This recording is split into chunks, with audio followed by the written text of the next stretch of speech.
Hello everyone, I'm NiiNiifc and this is Blue Line TV, and today I'm bringing you guys another live subscriber call-in show. Apologies, again, I've been with UFF tonight. I literally just got home not too long ago. It takes me a while to get back, so yeah, it's just been pretty it's just been a very, very busy day today. Of course, you guys know that I'm going to be going for my holiday tomorrow. Got an evening flight, so UFF is like it's like a place I work for sometimes. You know, they do like live streams on games and stuff like that. It's like what's it similar to, like Ball Street, if you guys know what I mean, like a network type of thing. So yeah, I had my commitments with them today, and yeah, like I said, it takes me a while to get back home from there, from the studio. And yeah, I literally just got back now. But yeah, you guys, good to see some people on. I know there won't be too many people on tonight. It is pretty late, but you know, I try to get back as quickly as possible. I have the first caller. That's going to be Josh. So Josh, I'm going to be sending you a link to come on right now. Okay, I'm going to send you that link right now.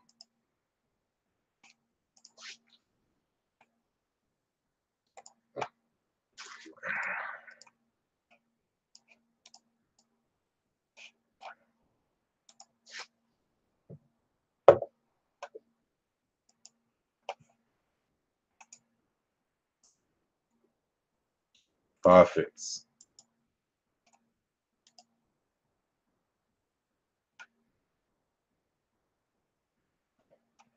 Yeah, Josh, I've sent you a link on Patreon, so if you have a look, you'll find it. Looking good, thanks. Is it like the first time people have seen me with a haircut? Maybe I'm not getting them as often as I should be, but appreciate that. Do I have my mic plugged in? Yeah, my mic is plugged in. It should be working. That'll be pretty annoying if it isn't. It should be working, to be honest.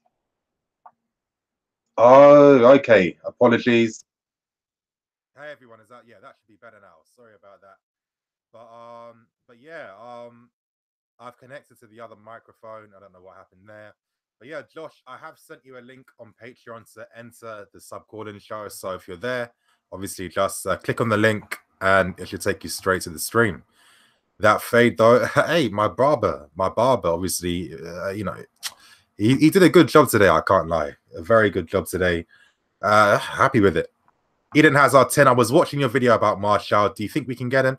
I hope so. If it seems like there's a possibility that he could be available, there's some reports are intensifying, of course.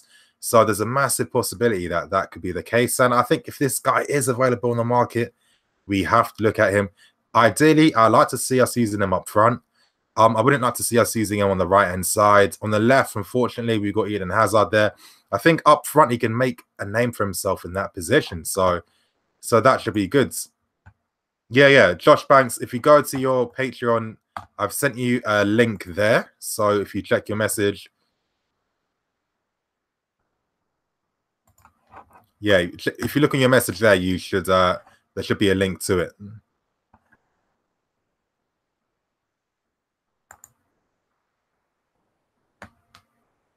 Thursday, Friday night. Yeah, that could be okay.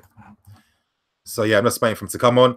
Do you think we have a chance of finishing in the top 4? I think it's very remote, to be honest. There's 2 games left. I'm not quite too sure, to be honest. NiiNiifc, check my message. Okay, your message is on Patreon. Oh, okay, I'm looking now.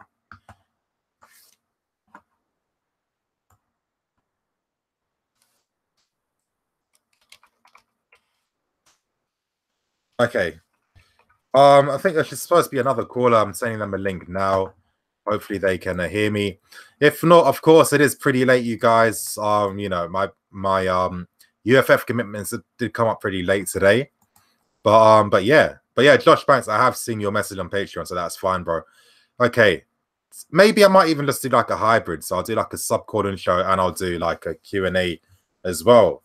If Courtois leaves, what keeper should we go after? Watch my video that's going to be coming out tomorrow. I'm going to be talking about Courtois and other goalkeepers as well. So definitely stay tuned for the video for tomorrow. EMG 38 NiiNiifc, can you do a video about your opinion on who we have to change in for the 18-19 season? Yep, I will be doing that. I just need to find what the best time is to release that. Preferably not too early, but not too late as well. Nagelsmann, yeah, you guys, it's not the first time I've spoken about Nagelsmann. I did speak about the fact that, you know, Chelsea will be looking at alternative options in case anything happens. So, again, it's not going to be the summer where we just go for safe managerial choices. Again, I'm hearing talks of Laurent Blanc. I'm hearing things about him as well. Let's not forget, after the World Cup, actually, ideally, I think Chelsea would want to secure a manager before the World Cup starts, to be honest. I think they like to have that manager in place beforehand. So I was going to make the point that, well, after the World Cup, there'll be a lot of managers free. They'll be leaving their national teams. But again, it could be too late for that to happen. If anything, they'd have to agree a deal before, beforehand with Chelsea, before they left their national teams. But yeah, I'm hearing stuff about Laurent Blanc. So yeah. Damn. I would take Laurent Blanc, Jardim on Blanc. Yeah, I mean, to be honest, there's it's still sorry, Jardim, Tuchel. Blanc I'm hearing about, and Luis Enrique, but I'd probably put Luis Enrique near the bottom. I'd probably say sorry, Jardim, and sorry, Jardim, and probably Laurent Blanc. They're the three main guys I keep hearing about. Thoughts on the leaked kits, on the leaked kit. I'm going to be doing that in a News Daily video. I'm not a fan of the neckline. I'm thinking it looks a bit weird. I'd have to see what it looks like on someone first to really get an idea of just how deep that neckline is. But yeah, I'm not. It's okay. And Nike like their minimalistic styles. Sometimes it can be annoying. You go on Twitter, you see these designers creating their own custom kits. They look amazing. And you just think, why can't that be the reality? You know what I mean? Like, I saw an amazing kit not too long ago. It was like in reference to one of our older kits from like the 90s, I think. And I'm just thinking that what an amazing kit if they actually brought that. I was making the point that it would be cool to see, like in Serie A this season, there's so many custom kits. You look at a club like Fiorentina, I think they've got like 5 or 7 different kit colors. Yeah, they really push the boundaries there. It would be nice. Let's say they released like a limited edition kit. You know what I mean? I think that would be pretty special, to be honest. CFC Alex, he's on tonight. If anyone wants to come on the show, you can still come on the show. Don't worry about that. Just send me an email. You'll see my email in the description below. Send an email to me if you do want to come on and let me know, and I'll send you the details about how to participate on the show. But yeah, I think I'm going to have... Okay, I'm on my emails now. Alex, I think I'll probably have Alex on now. So if anyone wants to come on, let me know. Again, send me an email. My email is in the description below. That is NiiNiifc@hotmail.com. If you want to come on, send me an email, and that's it, basically. Bring back Samsung as our sponsor. Yeah. Feliz Torres, do you think the Three Lions can do well in the World Cup? I think there definitely is a possibility. J Mojo, yeah, you can be the mod today, bro. Okay. Yeah, you're the moderator for the live stream today. Nike kits generally suck. Adidas kits are better. I love Chelsea's Umbro kits. Yeah, I mean, I am like a bit of a minimalistic guy. I do like some of the designs by Nike. But still, I mean, this one looks okay, but it's not really getting me too excited, Yeah, that's cool. J Mojo. What was it? Quadruple H. Laurent Blanc plays attractive football. Yes, you're right. That 4-3-3 he had at Paris Saint-Germain, where Ibrahimovic was playing as the false 9, dropping deep and playing in the spaces between the lines with obviously with what's his name? With Di Maria and Lucas and Cavani playing as the inside forwards. It was very fluid. Verratti was more dominant in that midfield because he was the orchestrator there, because he had to be. And yeah, it was good. They played some good football. Laurent Blanc isn't as bad as what people say, in my opinion. Get out of here, Kanye. Yeah, I'm hearing Kanye saying some craziness tonight. Honestly, I don't even want to listen to his interview that he did with TMZ. I think I'll cringe a bit too much. So I'm just going to leave it at that. As I said, I'm someone where, I like what people do, but I'll never say like I'm a super fan. You know what I mean? I like Kanye for his music. I literally just keep it at that.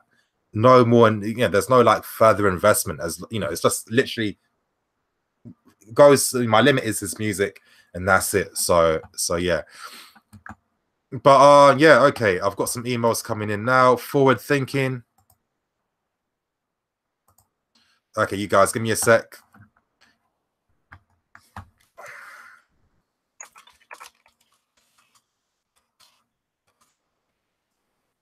Okay. Who's let me ask some questions. Abdi, people give Kanye too much attention these days. Yeah, well, I guess, with how social media is, he's giving people that attention. Yeah, I don't know. With Kanye, I mean, I get his sentiment, but I think someone articulated it very well. I'm going to find the tweet that I saw earlier. I think the guy literally articulated his thoughts on Kanye really well, to be honest. But where was the tweet? I'll try and find it. Just give me 1 second, you guys.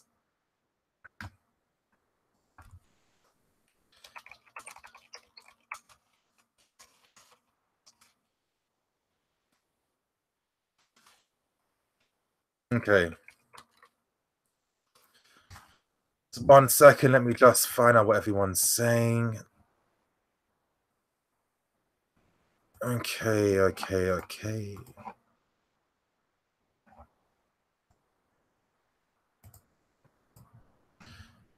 Okay, show me them tweets, Nina. Yeah, I'll try and find it.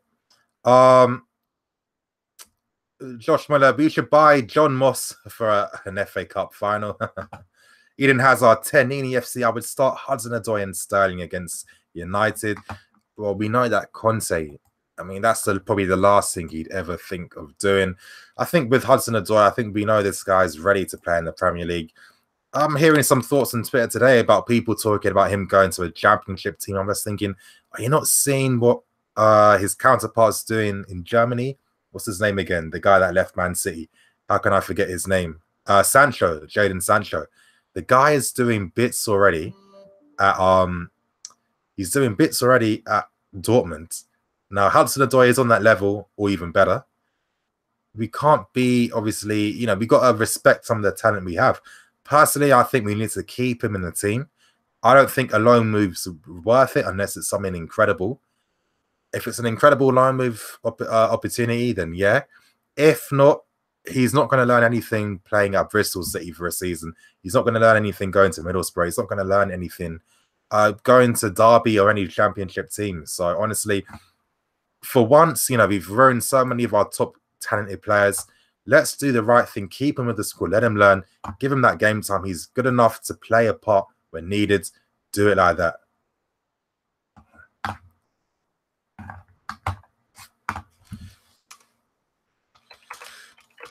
Okay. I've got some emails coming in. Remember, for the emails, it's not to ask me questions. If you want to be on the show, it's obviously that's what the emails are for. Otherwise, just comment in the comment section.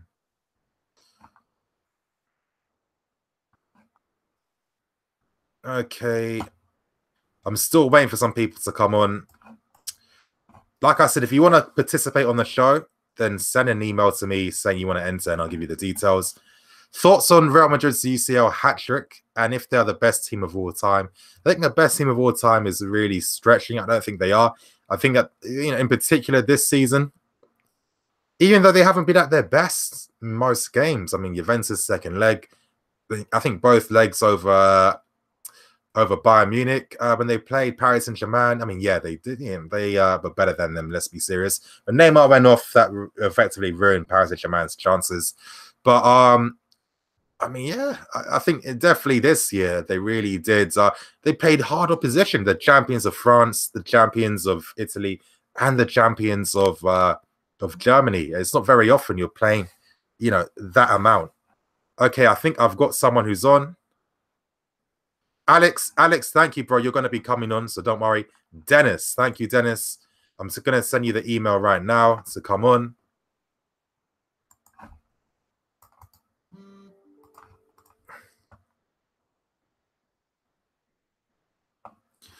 Okay, where's Dennis? Dennis, I'm sending you the link right now. Okay, let me jump on the team. Bada boom, bada bing. So I've got 2 callers for today. As I said, if anyone else wants to enter, send me an email, and literally that's it. Okay, Dennis, I'm sending it to you right now. Boom.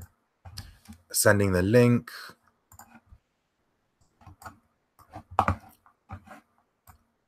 Copy, boom, copy, paste. Yeah, Dennis, I've sent you a link to your email address. So whenever you're ready, that's it, bro. Okay, should have won the CL at least twice with that 2004 team. Yes, getting to so many semi-finals. I think looking back, you could say maybe Mourinho was a bit too overly cautious in certain games in the semi-final. I think the games against Liverpool as well, we were better than them by far. I felt that we could have had a more attacking approach against them, but at the same time, this is me as an adult looking back at a game that happened, like more than 10 years ago. So, okay, as Rashard, Cook for sure, because we have shit in midfield other than Kante. Yeah. Alex, yeah, you'll be coming on after this caller, bro. So, Alex, I'm going to send you the link after the next caller. Okay. Lana, how the hell we end up first half above United and second leg on 5th? Yeah, exactly. It sums it up. Eden Hazard. Okay, Drew Blue, 98-77. Yep. 05, 04 to 09, we were unlucky. Very unlucky. Very, very unlucky. This is why I feel that we deserve to win the Champions League in 2012, because with how unfortunate we've been during our recent history, we deserved it by far. Harry Truman, do you think some loan players will be sold this summer? Yes, Harry, that definitely will be the case. And I'm going to be doing a video later this week. I'm just praying that I'm going to have good internet where I'm staying at, so I can actually upload to YouTube. But I'm going to be doing a video discussing, why I think it's time we start using buyback clauses. I think it's time to start using that. I'm going to, of course, we have no Champions League, so that's about 50 to 70 million out of our pockets. So it's natural that we're going to have to look to the loan army to try, to sell certain players to try and boost our funds. But I've got the first caller on right now. Yes, how are you, bro? You good, man? Yo, bro, what's good, man? Yeah, I'm good, man. Yeah, if you want to introduce yourself to the stream. Yo, it's Dennis, aka D Lord, manager Ricky Banks.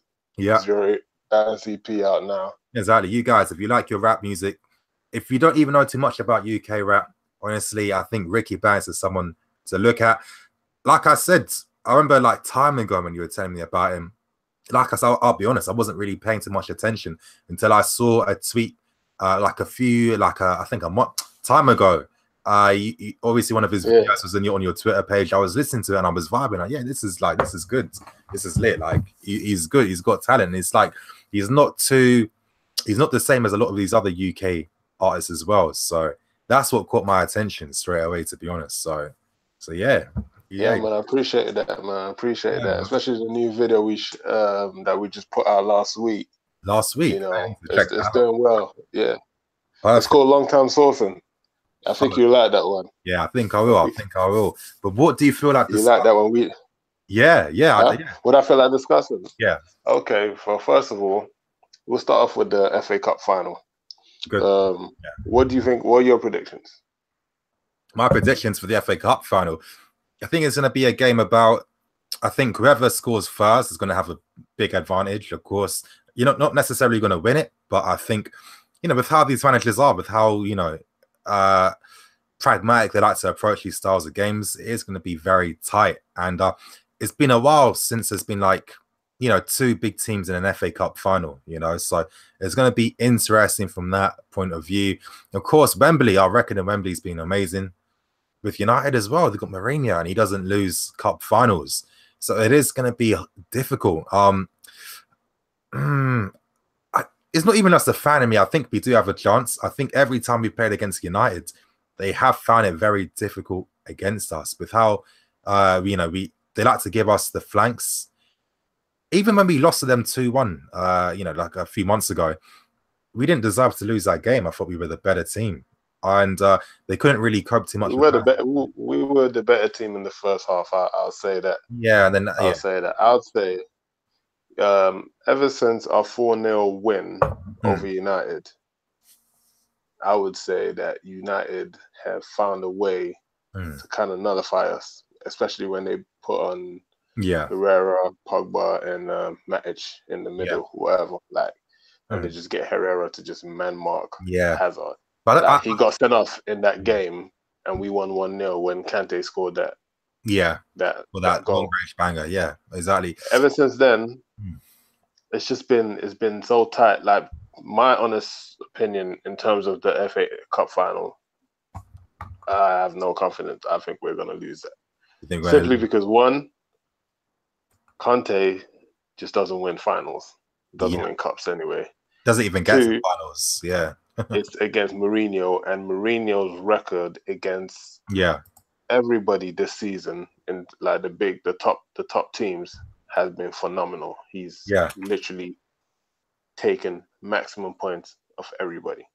You know what I'm saying? So that incentive, he's definitely gonna take that.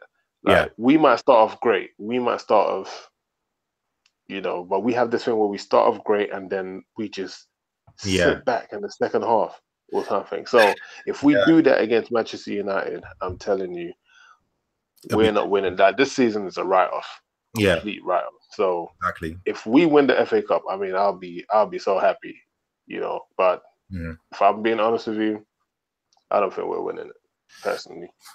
I think we have a chance.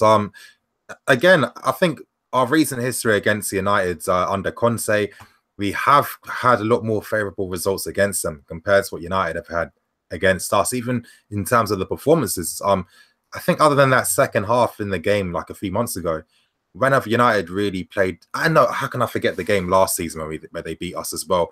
That's been 2 games out of like 6 times we played them that they've really done well. So I think that I think both teams are pretty even in terms of their chances of winning. And I think it's going to come down to details in the game, just like it was in the last game. If you make a mistake, it's going to cost us, like we did, with Lukaku, and then with their winner afterwards. It's hard. We know Conte isn't going to spring any tactical surprises to, get Mourinho by surprise. That won't happen. Exactly. With Mourinho, he likes to flood the midfield against us to try and stop our danger men in the middle of the pitch because, we always force balls to the middle. It's going to be hard. It's one of them games where I think the only tactical surprise we could see would come from Mourinho in terms of him doing something crazy like the Herrera thing, for example. Yeah. But again, I think it's literally going to be one of them games where it's going to come down to the players' performances on the day. So let's see. I mean, our form, we're winning a few games. Let's see if we can beat Liverpool win our next 2 games. Hopefully, potentially we could do something at Wembley. I mean, that would be great if we can. It's just like when you just look over the season, like our attacking play, it's just been so like non-existent. Like if you see all the chances like we've missed, I mean, somebody needs to do a compilation of all the chances we've missed this season, or the plays breaking down, or the counter attacks that's just gone to waste. I'm telling you, it's probably going to be in the hundreds. You know, and that is the difference that made or break our season. That is why we are where we are. If we are taking half of those chances, I know it's ifs and buts, but half of those chances we'd have taken, we'll be in a much better place in the table. Because if you look at it, the other day I thought like, oh, we are really, really out of the Champions League, but then we were only like recently 2 points behind Tottenham. Obviously it's 5 points now. But then you look at the games like West Ham. West Ham been spanked by everybody. Everyone. We draw with West Ham. We lose to Bournemouth. Like all these stupid games that we've dropped points in. Palace has really been detrimental. Palace, Palace, they're a bogey team, innit? So I don't know what it is about them. Like Wilfred Zaha will be injured for how long, and then as soon as Chelsea comes around, he's ready to play. Like I don't understand it, and I don't understand how one man can be so dangerous against our team. it don't make any sense. Like, we literally fear him. So anyway, that's not a player I would actually like to see at Chelsea, you know, to be honest. Zaha. I think not that we need him. Yeah. But I don't really think we need him, but I would like to see him there. But when we start thinking about players like Hudson-Odoi, you know, we don't really want to block his path in coming into Chelsea. Yeah, exactly. I mean, that's the reality too. Obviously, certain players you buy will block the paths of guys like Hudson-Odoi. And I'll let you finish your point before, because I want to ask you what you think about Hudson-Odoi. But I'll let you continue your point before we get into that. I was even gosh, I've lost my point now. But I was leading into the Hudson-Odoi situation anyway. He's a talent I'm excited about. He's a great player. I've watched him play for the under 18s, under 21s or whatever.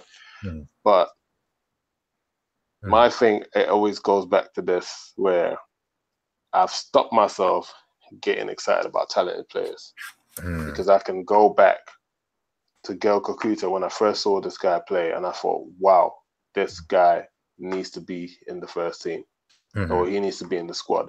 Coming in like 20 minutes and running at defenders, that didn't manifest. Then we went to Jeremy Bulger, and that didn't manifest. Then we Charlie Musonda, that didn't manifest. You know, now we've got Hudson-Odoi. You know, so I'm just looking at the trend and I'm thinking, hopefully, if what you say is correct, which I'm praying, where we get this new technical director in, gosh, what's his name? Luis Campos. We get him in. Fingers crossed we get Sarri. I'm hearing about LVG. I'm really hoping we don't get LVG. Yeah, I can't imagine that, to be honest. I think that'd be crazy. Well, I'm hoping we don't. But like, we get Sarri and you know, he sees the potential of these kids. Like, we don't even really need to spend much if we bring back certain players. We don't need to spend much. We bring back Loftus-Cheek. We bring Hudson-Odoi into the team, into the squad. You know, that's like two massive signings. You know, so I'm really hoping that he does get a chance to play next season. I'm tired of. I don't want to see him go on loan, because the loan situation doesn't work. If the team ain't playing like how Chelsea want to play, there's no point. There's no point. Just bring him in. I'd rather bring him in every last 20 minutes of the game or every last 15 minutes of the game, and then see how he grows from there. At least he's playing with the players that will get used to him. They know how he plays, and then that's it. Rather than send him on loan and to wherever, Vitesse or wherever we always send these players at. Yeah, I know. I agree. We got to. I mean, I keep bringing up this point about Sancho all the time, because I think if anyone wanted an idea of how Hudson-Odoi could do at this level, I mean, first of all, we've seen what he's done in the few games he's played already. He looks comfortable already. You can see. Exactly. Yeah. Touches on point. He knows when to make the pass and when to do this, when to do that. You look at someone like Sancho, was given 90 minutes against Bayer Leverkusen. Of course, they're up there in the league as well.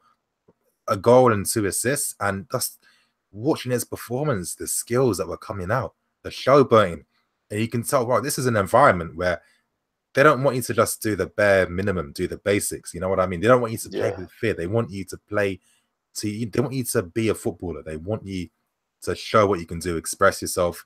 Sancho, that's incredible. I was thinking, you know, we're at this point now where English players don't look English to me anymore. Now they look very continental. It's true. Sancho was like, if you never knew who he was, and you just said, "Oh, this is this new Brazilian winger that Dortmund signed." Yeah, true. You'd just be like, "Oh yeah," you'd believe it straight away, because again, there's no more Albrightons coming through academies anymore now. You know what I mean? Down the channel and whip it in. Whip it in, exactly. Imagine like you're such an average winger, all you can really focus on is your crossing. You know what I mean? That's something. Not even beating. You know what? In saying that, that's why I kind of feel sorry for like what's his name, George McEachran, where I reckon he came at the wrong time. Yeah. You know, I feel like if he was in another club, he probably would have been doing much better with his career. Yeah. Rather than, where's he now? Brentford. Brentford, yeah, is at Brentford. I mean, it's weird because sometimes when you see him, you can see like his technical ability. You can see the Josh McEachran of old, but I don't know. It's a shame. I just think because the loan situation messed him up, and that's what, like, to me, he just looks like somebody that's not like, he looks like a very shy player, you know. And he was around the times where we had like those bigger personalities like Balak in the team. We had like SCN, you know. So like the players that were around, for him to kind of break in there, you have to come out of your shell. Like if we look at like, I don't even really want to use Wilshere, but they were being compared.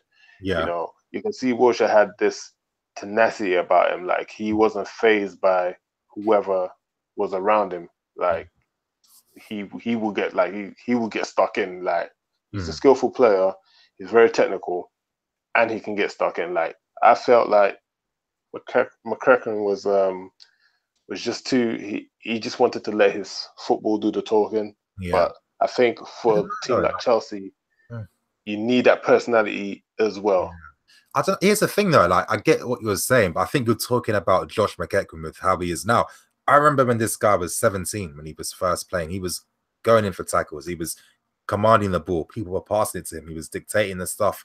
I keep making this point, you know, this guy was variety before variety became a thing, and there's no surprise that Ancelotti was his manager at the time, and he realized, let me play this guy deeper because I can see what he can do for the midfield. But again, I think there's one reality in football that a lot, you know, that we always like forget about, you know, myself included, and that's the fact that, you know, if your reputation is seen in a certain way, certain clubs just won't look at you. But for me, it is a bit annoying because you'd be thinking, well, let's say you're a team, you want to play this certain style, let's say you want that type of deep line playmaker in your midfield, you should be looking at a Josh McEachran if you can't afford to be buying a top class option, you know what I mean? Because he can fulfill that job for you in midfield. But again, he's a prime example of us not really knowing how to really develop these guys once they're 18. I mean, I remember after that FA Youth Cup, you know, he was in pre-season playing. I think he played 17 times that season under Ancelotti, which is crazy. Balak and Lampard, and that he was rated highly. But then I don't know. He came in with Kakuta, right? I remember Kakuta's debut against both of them. Yeah, but do you remember Kakuta's debut against Wolves when he first came on? Yeah. Imagine that. I don't know how we couldn't harness that properly. You know, I don't understand. I don't understand either, which is why I'm kind of scared. Like when I just look at the way things are going with, like, you know, we had the Kakuta, the Bolga, the Musonda. Like, you can't really see a plan at the moment for them. They just, okay, throw them into the deep waters and see who can swim. That's what it looks like to me right now. So I'm hoping that we really fix up with Hudson-Odoi. Like, we do not mess up this boy's career. Like, we literally need to nurture him and bring him into the fold, because if Pedro goes, we don't need to sign anybody. He's there. Hudson-Odoi is there. You know, he can learn under Hazard. He can learn under, I mean, the people that we got there, whoever will be Willian, hopefully, if he don't go to Man United. I know you keep pushing him to Man United. Listen, I'm telling you, I don't want to sell no more players to Man United. I'm sick of that team. They annoy me. I'm tired of helping out Manchester United, like with the Mata, with Mourinho going there, Lukaku going there, and Matic going there, and now then we're gonna give them one of the most energetic players we got to sort out their right-hand side. No, I don't need it. Like, look, they took Matic off us for cash. They should give us Marshall for cash. That's how it should be. Like, no more. Like, it just feels like we're bending backwards for them, and they don't need to do anything. You know what I'm saying? Because at the end of the day, we're Chelsea. We're the only club that's won the league in the last 3 years twice. You know, so that there needs to be some sort of respect where we can. I mean, we've done business with them. Mata was straight cash. Matic was straight cash. You know, so we should be able to get Marshall for straight cash rather than a player swap. You know. So. I hear that. I don't know. When it comes to Marshall, I'm hoping that if we sign him, it's to use him up front. I think that could really unlock him. And I think long term, guys like Hudson-Odoi can still have a chance to play. You know what I mean? I like to see us moving away from these like target men type of strikers. I like us to use a more skillful type of forward that's going to beat a man, that's going to be exciting. That, you know, like an Henry-esque type of player, you know? Yeah, yeah. Again, your point, I hear what you're saying about Willian, but with Willian, especially how he played under Mourinho, other than that one season where, again, we always forget this, but it was the first half of that season he was banging in the free kicks and the goals. But his overall performance wasn't amazing because let's be serious. Mourinho's going to use Willian on the right. The right isn't the best position to get the best out of Willian, as we're seeing, you know, second half of this season. It's not. But this is why I kind of feel that in a way we could be killing two birds with one stone. You know, we're giving someone that isn't going to get any better. He isn't going to be played in his natural position to even like get the best out of him. Plus, we can be taking one of their key players, or not one of their key players, but you know, we can take one of the most you know, one of the best under 23 players in the league for nothing. Yeah, you know what I mean. And I just think that long term we'd benefit from that more. I think the stats showed that Martial already's. I think he's got the same amount of goals as Willian, and Willian's been here for how long? You know, I'm not that it's just about goals for Willian, of course.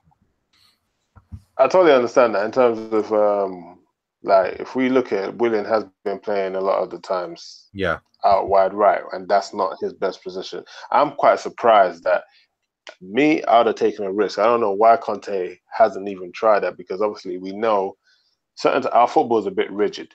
So we know Fabregas hasn't got the legs. The times where we're playing the 3-5-2, apart from the time where we play Atletico Madrid, where we in that away game where we literally obliterated them with the football. Like, that was probably one of the best games I've seen us play.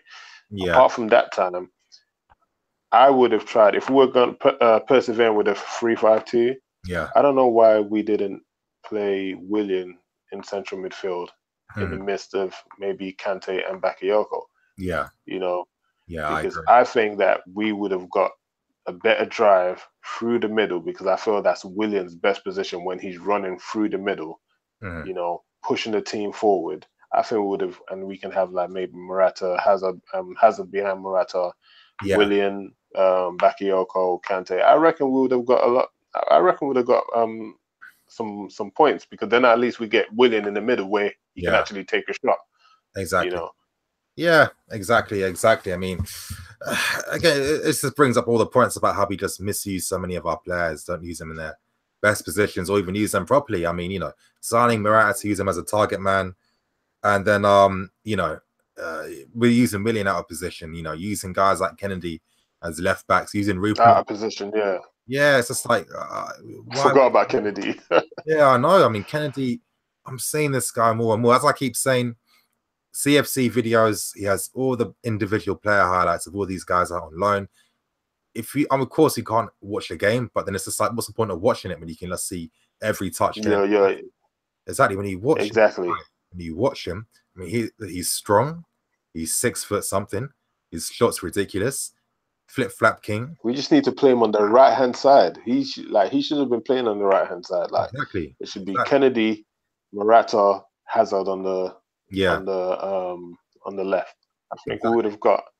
He's got a very deadly left foot. He can dribble. He's got pace. He can track back. He's got energy. You know. Exactly. The only thing is like is discipline. You know. Which is he's been that can be coached. Yeah, exactly. Like you said, it can be coached. Rafa's been doing that this season, and sometimes that's what you need. If you know, think about it like this: if let's say you're playing for a team, you know you're never going to get a serious chance. You know, the manager doesn't really care too much about you. He's not really having individual talks with you. He's not trying to show you, I believe in you, you're in the future. It's natural that the complacency kicks in. You know what I mean? Of course, yeah, of course. Exactly. So, again, I look at Kennedy. I mean, I look at Bailey. I mean, I like Leon Bailey. I'll sound cynical, but sometimes, you know, with the players we have, you know, we can't forget we've got some of the best young players in Europe that get misused. Yeah. I feel that if Kennedy had the same amount of game time Leon Bailey has had, he'd be seen as a massive prospect. Like, oh, wow, Kennedy this, Kennedy that. Kennedy played the same amount of games. He's definitely getting 10 goals or plus in a season. And it's just like, if you're being signing Leon Bailey, he's scored around that same amount of goals and same amount of assists. you'll be happy to spend big money on him. But it's like, let's say one of like a Kennedy did the same thing. We wouldn't even look at him to be part of the first team. And I don't understand. Again, it's not just us fans. It's people in football too. Like we're getting a reputation of like, you know, everyone in football can't understand why we underestimate what we have. When everyone in Europe loves what we have, you know, our youth academies revered. Our youth players as well are revered as well. We have these guys, and we still don't, you know, we take it for granted. I mean, 5 FA Youth Cups in a row to match a record. That's a shout out to the under 18s anyway. Like that's like football manager stuff. That's not real life doing records. Exactly. Like, you know, and it's just like it's still not enough. Shout out to Jody Morris as well. Shout out to Jody. Again, I used to make these points all the time for years. I'd love us to copy the Barca model where instead of even having to bring in a manager, promote from within. I mean, when you look at guys like Zidane, Pep, Villanova, Enrique, so many of these guys, they literally just were managing B teams, which is like nothing. And then they're managing the first team just like that. You know, you're telling me that players don't respect Jody Morris at the club? Of course they do. You know what stopping? Yeah, I'm sure they do. They do respect Jody Morris. It's more the influence that he would have in bringing in probably, you know, like a marquee signing. You know, who would want to play for him? It wouldn't matter that much. Think about it like this. When, of course, here's the thing. When you're at a club like Chelsea, naturally you'll be able to bring in some player, you know, high caliber players because of the club, the location, the money you're going to be on. Some of the players you get to play with as well. But at the same time, you know, when you look at guys like when Pep came through, Zidane came through from there, managing the youth teams, immediately you saw youth players getting into the team. You know, guys like Vasquez, Asensio, getting chances, letting guys like James Rodriguez go. You know, Pep bringing in. You know, people forget Pedro was going to be sold before Pep said fought for him to be kept. The same thing was going to happen to Busquets. No one thought he was going to be a first-team player at Barcelona. But again, I say this all the time in football. It's a team game. Complement each other's strengths. Whoever complements the tactical setup. That's all that matters. You know what I mean? I understand that. In terms of the youth, being brought through by someone like Jody, I think that would be a safe bet. That would be actually great for the club. Yeah, it's the other part that I'm worried about, where we do try and, let's say, get a marquee signing and stuff like that, because all the names you mentioned, Zidane has won stuff with Juventus. Zidane has won stuff with Real Madrid. You know, Luis Enrique has won stuff with Barcelona. You know, look at the fallout between Mourinho and who is it? Iker Casillas. Yeah, and Casillas, they're arguing. Casillas like, what have you won in football? You haven't won. You know what I mean? Like, he told him that you ain't even played the game. You know, so it's that respect thing where will these marquee players respect Jody Morris? You know, because like, I believe he did he win the Winners' Cup? Before the 90s, I think he would have, because he was part of that team in the 90s, early 2000s. So he won the Winners' Cup. So Jody's would be. I personally think right now would be a risk. You think? You know, because if we get someone like Jody in, we're now looking like an 8-year plan or something, like a 5-year. Who knows though? Because here's the thing, like, it's weird. Obviously, you know, guys like Zidane, Pep, for example, they had no managerial histories beforehand. It wasn't as if they even managed a team in a different league or in a lower division, or, you know, or in the same division before they took over those clubs. They were literally came from the academy, not the academy, from like the youth team set up straight to the first. Didn't Enrique come from? Enrique went to Roma. That again, he left Roma. He left B team to sign for Roma. You know what I mean? And Pep went to Brescia, I believe. Was he playing at Brescia? Did he manage them? No, he was I think he managed Brescia. Okay. I think he managed Brescia. Yeah, and then he went back to Barca. Exactly, we went back to the B team then, and then from the B team we went straight to the first team. But it's just like, I have to think about it like this. I personally feel for your club like Real and Barca, you've got much more pressure than a club like us. You know, I think because you need to win at least 1 or 2 trophies a season. You know, these are clubs where even winning the Champions League isn't enough. I remember who was Jupp Heynckes when he won the Champions League in 1998. He won it, but because they came fourth, he got sacked. So that shows you just how they don't give a fuck, to be honest. And I don't know. I think no, but you forget that they get the backing. They get the back. Like, okay, yes, we brought you Zidane from, or I'm just using Zidane as an example, but we brought you from the B team. But this is Real Madrid. We're gonna get you these players and blah blah blah. And then he decides to say, you know what?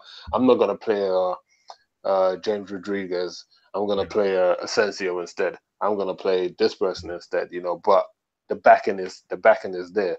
You know, will we get that? Plus, Real Madrid, they just want to play good football. Barcelona, they want to play good football. With Chelsea, it's like, what's our ideology? You know, exactly. But do you think maybe a Jody Morris would potentially help kickstart something like that? You know, obviously, again, you know that point you're making about would the players be respect? Sorry, you know that point you're making earlier about if he'd be respected under marquee names. Yeah, I think the situation is a bit different at clubs like Barca and Real because they sign like the top like percentage players for their team. You know what I mean? At a club like Chelsea, we really haven't ever been on that level where we can, let's say, sign the best striker in the world. We can sign the best midfielder in the world. And I think that maybe, I think, we've got aspirations of one day reaching that level.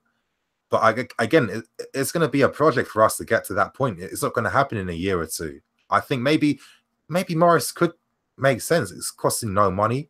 It's a setup already. It's people at the club. He understands how things are run. Would it really be that hard? And we're seeing, again, we're looking at the youth team. They're not just winning just because they're the best players. Look how they play as a team together. Look what they do. Jody Morris has definitely implemented something like that. And I just think, you look at other countries, like in Serie A, for example, in Germany, La Liga, so many guys get promoted from B team managers to take over. Yeah, they got a lot of young managers. Yeah, I'm looking at the recent one was that Tedesco guy from Schalke. They invested money last season, nowhere near, not doing anywhere near as good as they should be. Tedesco, the youth team manager, comes halfway through last season, takes them to like halfway through the table, which was good at the time. They won their last, I think, they won most of their last 8 games. This is first full season in charge this year, and I think they're second in the league. And it's just like done an incredible job in Italy as well. I mean, I think it was something similar with Di Francesco. When he first started his career, there was another guy in Italy we've seen at Inter that struck a mode. Actually, he's not the best example because he didn't do good, but there was another manager that came from the youth setup. Oh yeah, the Nagelsmann guy at Hoffenheim was another one.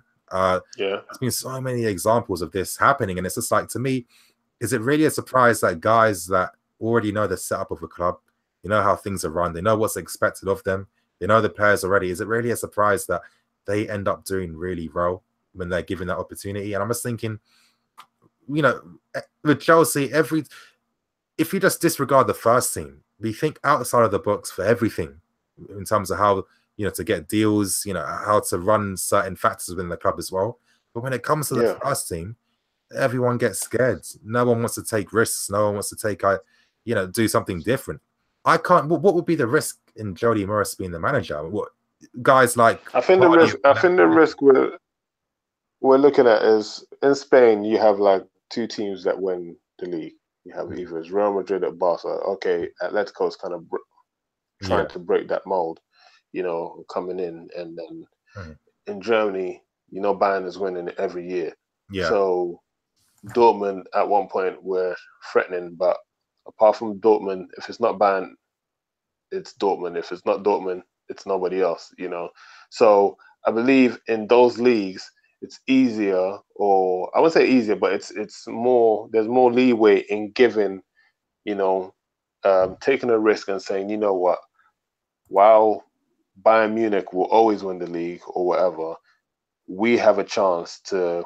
Here's a 5-year plan to build something, whether it's an ideology or philosophy or whatever, with this young manager, and say, okay, let's see where we are from in 5 years' time with you, and we'll give you that time to try and build something, because no one's really going to be looking at us. Everybody's just going to be looking at Bayern Munich and Dortmund. But with Chelsea, we're in a league where it's so competitive that can we really afford to get, like, I wouldn't even mind Jody Morris getting the job, but I'm just saying, if we look at the bigger aspect, we got now Liverpool in the mix. We got Arsenal. I want to say Arsenal. Sorry, we got us. We got City now. We got Manchester United. We got Liverpool, Spurs. Yeah, you know, there's literally, like, let's say, like about 5 teams who are like kind of threatening. And it's like, you can see this season somebody is going to pay the price for not coming into the top 4, and that's, at the moment, it's us. Like, we're going to be playing Europa League football, which I'm not really happy about. Because we're going to be playing on a Thursday and then playing on a Saturday. Like, it really does affect you. So can we really give, I'm just playing devil's advocate. Can we really give Jody, the reins? Like, it's a big risk. It really is a big risk. I hear that, but think about it like this: if I'm being the cynical, I'm playing as devil's advocate as well. We've had guys like Mourinho and Conte have had seasons where we've imploded. We haven't challenged for things. We've been, embarrassing defeats. These are guys that have had a history of winning, and it comes down to the point that, does that necessarily matter as much? Why do we care so much about experience? Surely with management, it's about, your tactical philosophy, your ideas, your coaching sessions as well. You look at the youth academy, to be able to win 5 FA Youth Cups in a row that's like we were saying, that's football manager stuff. That's not real life. That doesn't happen very often. And I just think that management, again, I don't think that you necessarily need a previous history. I mean, I read this fantastic article from Gabriel Marcotti, like my favorite football writer. He was talking about Jupp Heynckes. Now, again, when people talk about points like, Pochettino, sorry, I don't like them. What if they won beforehand? Well, Jupp Heynckes didn't win anything for 23 years before he won that treble with Bayern Munich. And you know what I mean? Yeah, the last one trophy he won was at Real Madrid back in the 90s. 23 years, hasn't really done anything until what he was doing at Bayern Munich. Of course, there's context, and in Gabriel Marcotti was stressing that, we forget about the context a lot of times. Like, what position was the team in? What did they do? But if you looked at Jupp Heynckes, you'd have seen that every team he managed, he took them to a better place. They finished higher in the league. They were competing more. And, he really rejuvenated those teams. And then, given the opportunity where, he had the right players at the time, the right backing, so many, perfect factors working in his favor. And this is how he's able to win. And, when you think about it, when you look at all these top managers, does it not really just come down to like luck in a way? I mean, another example, look at the Spain. Spain, they won the Euros, the World Cup and Euros. Yeah. Now, how lucky was that national team manager to have such an exceptional generation come through? Because Spain weren't doing anything beforehand. And this is what I mean.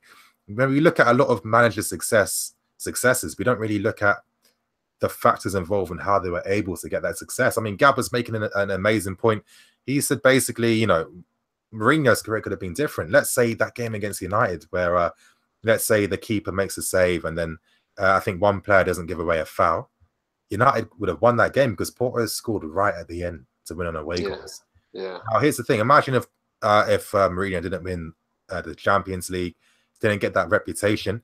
Would Chelsea have even looked at him in the first place? Probably not. And really, Mourinho made a name from his time at Chelsea. That's when the Inter job came. That's when the Real Madrid job came after that. Imagine after Porto, people are like, okay, he's done well. No big opportunities come. Who knows? What if you had a Pochettino like, managerial career where he's just doing well, waiting for that opportunity to come? And this is what I mean. This is why I'm not overly impressed is the wrong word, but this is why I don't look into things too much and managers do well, because I think that it's not as if there's only one guy that can win a league title at Chelsea. There's probably hundreds of managers out there that probably could if they were given the right players, the right backing, this, that. And this is basically the point I'm trying to make, is this is why I don't see it as a risk if we did decide, you know what, Jody Morris, you've been doing an amazing job. We like what you've been doing, the football you're playing, the coaching sessions. We see that not only are the youth players playing well as a team, but they're also getting better individually. We want to promote you to be our first team manager for next season. I don't see how that would be necessarily a huge risk, you know? Yeah, I totally get what you mean. Yeah. You know, like in terms of I see Jody Morris, obviously when he's managing the youth team, right? So I'm just trying to picture him in the first team. You know, like we say when Mourinho came, one thing we must not forget as well, he was a young manager. He was extremely young, but not only was he young, he had that fire where he could stand up to anybody. He was ready to, he was ready to fight anybody. He said it himself, and if nobody comes for me, I'm not coming for nobody. If some people come for me, I'm going for them. Like if Jody can kind of like display some of those, like that I can take, I'm ready for the challenge, or like any big name player or whatever tries to like disobey me or something, will I have the guts to discipline them? Will I have the guts to put them in their place, rather than be starstruck or whatever? That's the only thing that I might be a bit skeptical about. But he seems to me like he's someone, he seems tough. I just want to see it, where I'm just trying to visualize it, him telling someone like Hazard or something that you're not doing what you're supposed to be doing. Do it. I think he could. He could. I do. I mean, here's the thing. I mean, he's played with a lot of. I mean, he was a footballer beforehand, so he's played with a great. He's played against a lot of great footballers. He's played with great footballers as well. He's played in the Champions League. I just think when you look at what he's done as a manager, it's been so impressive what he's done with the youth team. Besides of how they play as a unit, everyone's well drilled. Everyone, they know how to break teams down. They know how to defend if they have to. They know how to keep possession. Now to play and beat a press. They're very impressive things, and it's just like especially when he's inherited a lot of young players as well. And I don't know. I think that if it came out that Chelsea are considering using Morris, I'd like to see that happen. I've always wanted us to think outside the box. Let's not always follow the same mantra of experience. What does that really mean? It's just like, I don't know. Other countries, I see a lot of teams prosper. Again, we're speaking about Nagelsmann, Tedesco. Now they're competing. Hoffenheim, Schalke are competing. They were never doing that. These were clubs spending money, bringing in all these high-profile managers and experienced guys that have managed in this country and that country. It was the guys that came from within that took them to a higher level that they never thought was possible. And I don't know. I just think risk and rewards. The risk and reward. But bro. Probably any final point you want to bring up, because I've got other callers coming on. I just got. No, that's fine. I'm gonna take up any of them callers time. I'm gonna go to bed myself. I was literally going to bed, but then I was like, well, what time is it coming on? You know what I mean? But then as I was about to hit the bed, I saw the thing pop up. Like, nah. I said I was coming on today. Gonna come on today. Appreciate that, man. But like I said, you need to check out Long Time Source and the new video from Ricky Banks out there. All the followers, all the people who are like watching this stream, if you can do me a favor, follow Ricky Banks. It's called Ricky Banks Off. That's his app. Check out his stuff. Tweet about it. Comment, whatever, even if it's a negative comment.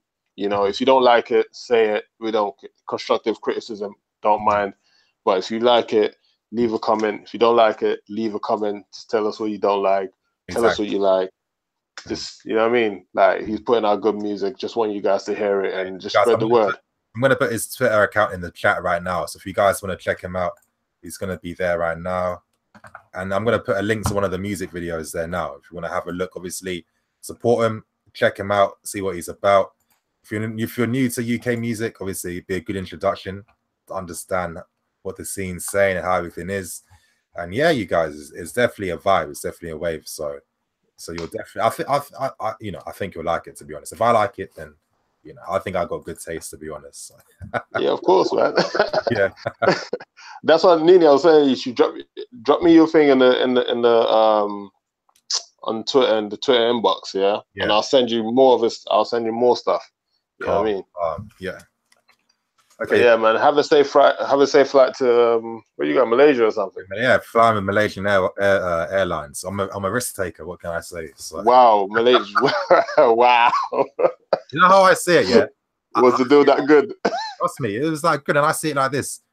There's no way in hell God's allowing me to get a haircut this fresh and clean. Me to die the next that day. Haircut is fresh, though. That's what I'm saying. Like, people are commenting. No one's ever commented on my trim before. Hey, shout out to your barber still. Your bar, exactly. But I believe in it for a reason. This is what. There's no way I'm getting a haircut this clean, a fade this amazing, just for me to die the next day. Like, come on. Nah, stay fly. You touch there, enjoy yourself, man. Stay fly. Thanks a lot. And, yeah, man. Shout out to all the followers. Good night, man. I'm out. See you later, man. Take care. Follow Ricky Banks off. Follow D-Load on Twitter. You see me. All right. Cool, man. Peace. Thanks a lot. In a bit. We got the next caller. Cool, bro. We got the next caller. Alex is coming on now. Like I said, you guys, remember, if you're a Patreon subscriber, remember you do get to come on for free. Like you know what the deal is. If you're a Patreon sub, that's it. Just obviously yeah, send me a message saying you want to come on. So don't forget that. I kind of feel maybe certain Patreon subs forget that they can do that. So yeah. Okay. Hey, like, oh yeah.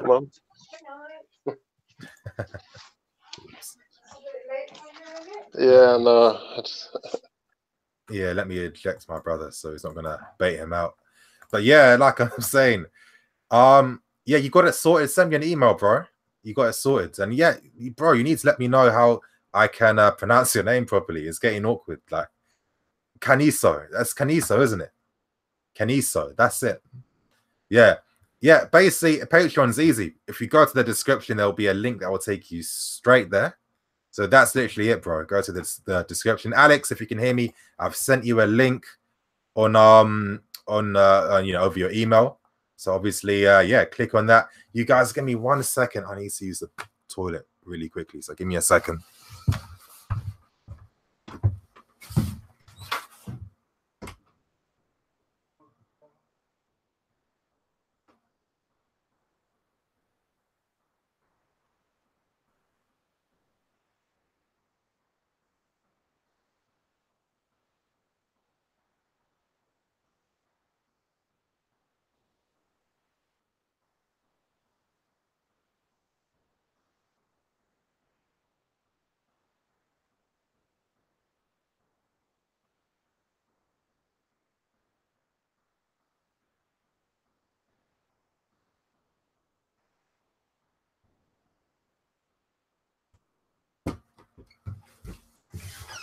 Yeah, I'm back.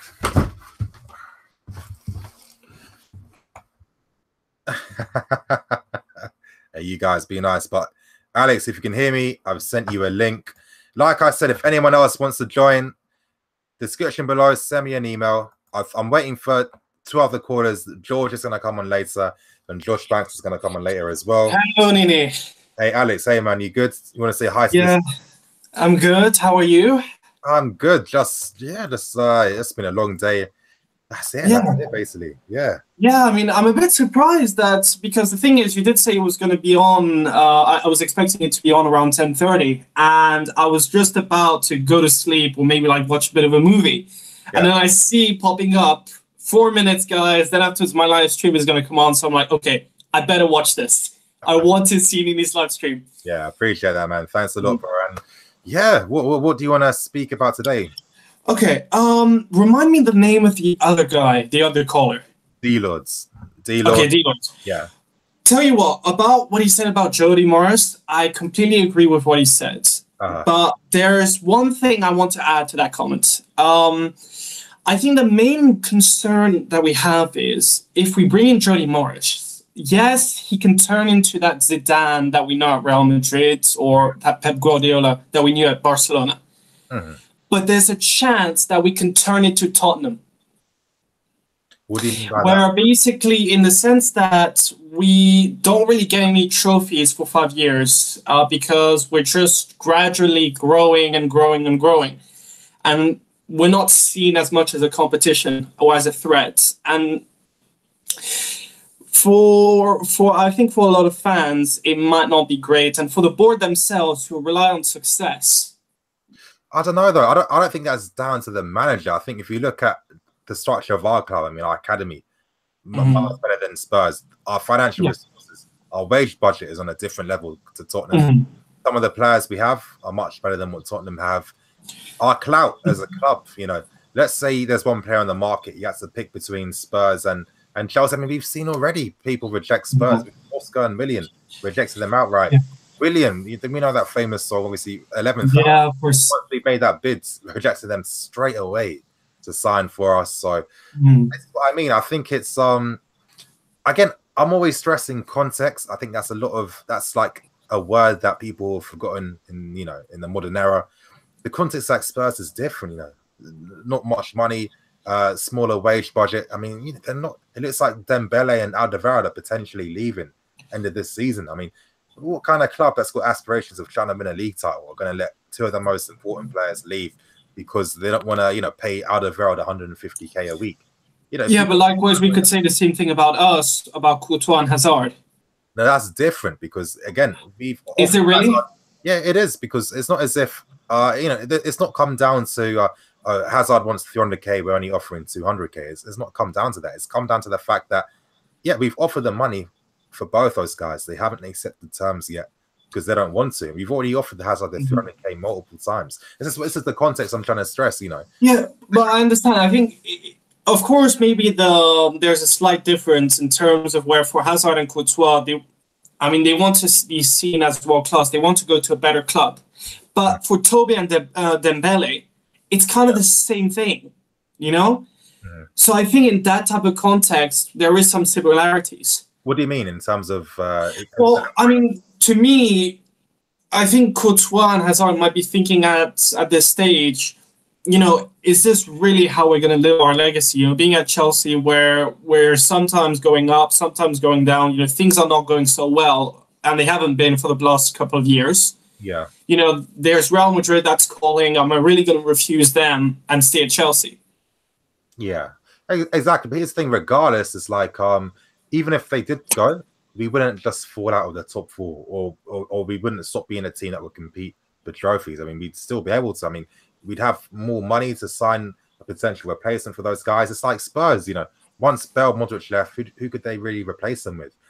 They weren't able to, even though they spent a crazy amount of money bringing in players. They weren't able to replace them or get players anywhere near that same level. And, you know, it took some really outside of the box thinking and some drastic thinking to get them to become a team that's regularly getting to the Champions League when the wage budget is much smaller compared to, you know, the other big teams that compete in this country. I mean, look at what Liverpool, for example, you know, the money, 40 million on Salah, 75 on Van Dijk. You know, Spurs would never spend that type of money.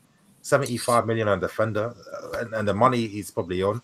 Look, you could argue that's true. But the thing is, there's a chance that next season that we'll be in the Europa League.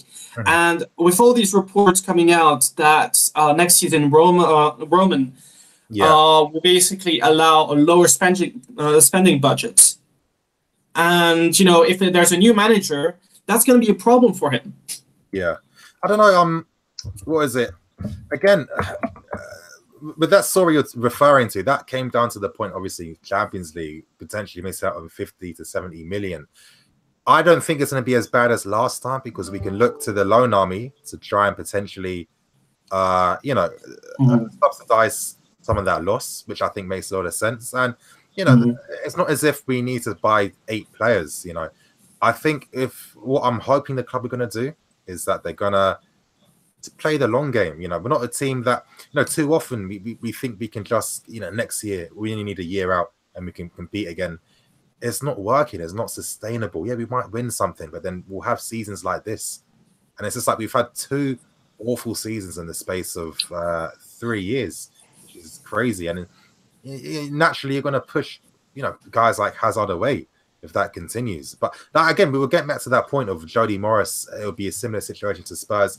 I don't think it would be, because again, just in terms of the club's structure, what we offer, you know, the players we can bring in, the wages we can offer players, and everything is completely different to Spurs. And really, if anything, Poch should get praise, because again, he said it himself.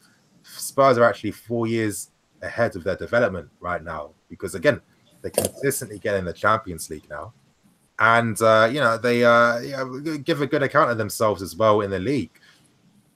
I don't see how Morris would bring us back to that level. What thinking did you have in terms of how Morris could potentially?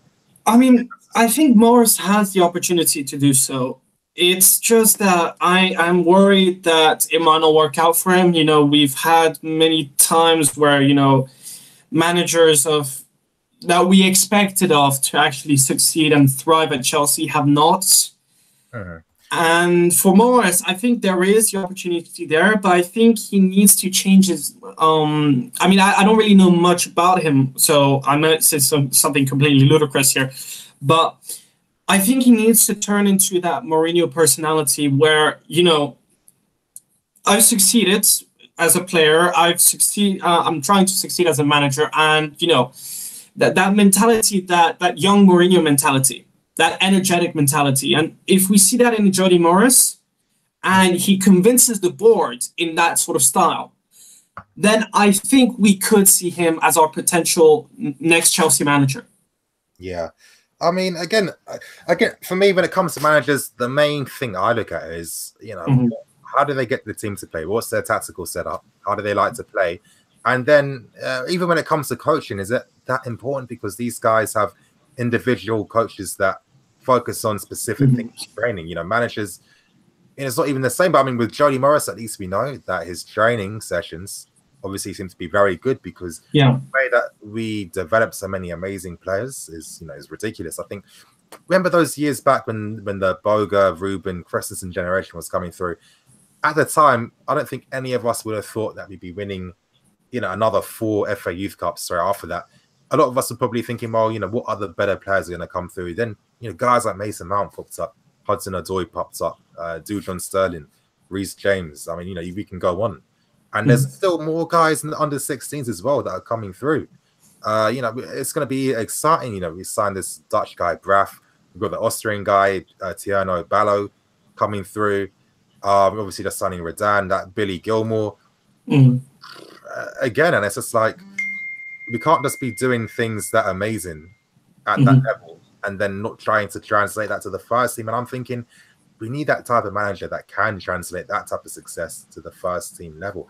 I don't think the first team needs to stop being like a bubble or a cocoon.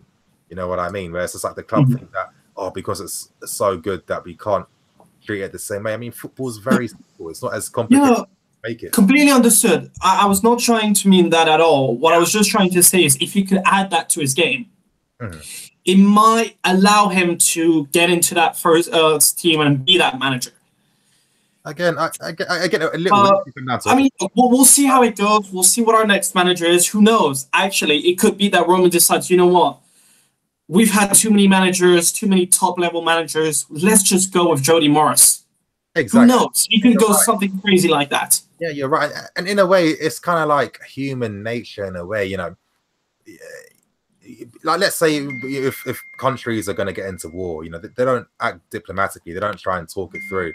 Change only happens after the war, you know. I mean, change only happens after something terrible comes. And I think this is the issue sometimes with football in particular. People act too short-sighted all the time. And again, think about it like this. If we did take that risk with Jody Morris potentially in the future after another disastrous season, why couldn't we have taken the risk earlier? You know, as we keep seeing, there have been so many success stories recently. I was giving examples of, you know, guys like, you know, Tedesco and Nagelsmann, etc., etc. They get promoted from within, and then they take these things to another level. And something tells me, well, if you understand the club already, you know all the personnel, you know all the coaches, you know the people in the board level, you know all the players you have at your disposal already. That's how good they are and how they fit your system. It seems to me that it seems like it's less riskier, you know. just because you I mean, how many managers, and nearly every manager has been well, most managers have been promoted from youth level to management level. Why is it all the time that it's like this work experience thing where it's like, oh, before we can look into you, before we can give you the job, yeah, I don't care that you graduated with this. I understand what you're saying. Yeah, I do understand that point, but you got to also look at it from the point of view of Roman. Roman is a manager who wants success. If you don't succeed within 1 or 2 years, you're sacked. And I completely agree with that approach. Maybe we need to change that philosophy to that. Yeah. But only Roman can do that. You know, we can only talk about this. I mean, we can possibly try and convince him to do so. Yeah. We as fans. But that's as far as it gets. You know, it's a little bit like the Arsene Wenger scenario. You know, fans would protest about him, but at the end, it's the board's decision and the manager's decision. You know, it's not really the fans that can actually fully head on decide, you know, how this is going to go. Yeah. I again, I understand your point. It's going to come down to Roman. That's one thing I'm trying to find out. That's how much control does Roman have? Like, he used the final decisions, because it looks like Marina is his right hand woman in a way when it comes to making a lot of those decisions, and he trusts her to make decisions that she doesn't have to answer him for. You know, answer to him. I mean, I don't know. I mean, this is the thing sometimes with, you know, when you have owners that don't know too much about football. Ideally, you know, stick out of matters like that when you don't really have that right amount of knowledge. You know, I don't know. I mean, you are right in a way, of course. It's always going to come down to Roman or the board making those decisions. But again, I'm just trying to like hypothesize about Okay, a couple of things. Then afterwards, I think I'm going to end it and go to bed. For the Liverpool game, which youth players do you see right now in our squad, like the under-18s, the development squad, do you want to see on the bench and be replacing the first team players? Again, it's got to be Hudson. Got to see him. I like to see maybe a Reece. I mean, I don't know. Julian selling Reece James. It's crazy that we've got two amazing guys that play on the right in one given generation. You know. I'd like to see. I think it's too early for Redan. Trevor Chalobah. It would be nice to see him maybe get a few minutes to see what he can do. I mean, this is one of the most highly rated young English defenders at this moment in time. Castillo, actually, no, with Emerson, I mean, I can't really say Castillo when Emerson isn't even playing. And realistically, with Alonso being back, potentially his season could be over, unfortunately. We'll see. Hopefully not. Hopefully, maybe Alonso will get another red card. Who knows? But but yeah, I just think it's the main culprits really. Hudson-Odoi, he needs to play one more game before the season ends. Okay. And last topic. Now, to me, I think this season we've definitely seen that there's a huge issue. You know, up front, we don't really have that proven goal scorer. You know, Morata, he's great. You know, he has the potential to become the next Didier Drogba. Yeah. In my opinion, I have a lot of faith that he can do it. But this is his first season. Let's not forget that the guy was more of a substitute player.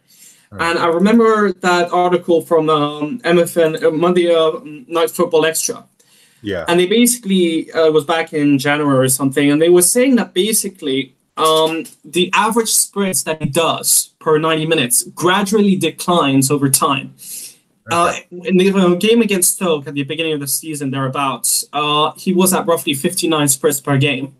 Yeah. And now at the Leicester game is at roughly 53, 54. So I think it's his first season. He's not really used to being the first team selector, you know, and I think he just needs time on that end. But I think next season, though, we really need that proven goal scorer. And I'm thinking about the likes of Icardi. I'm thinking about the likes of Immobile. Maybe Werner, Timo Werner from RB Leipzig. Maybe Jamie Vardy from Leicester. One thing, though. All the players you're talking about are poachers that like to play inside the books. So we have to change the style in which we create chances for them. That's the issue we're having with Morata, as we're saying. You know, you're right. I keep stressing this too. First time really playing, you know, and he's been playing in a completely alien kind of role as like a target man. You know, playing his natural role, which is, you know, getting in the box, having chances fed to him instead of creating.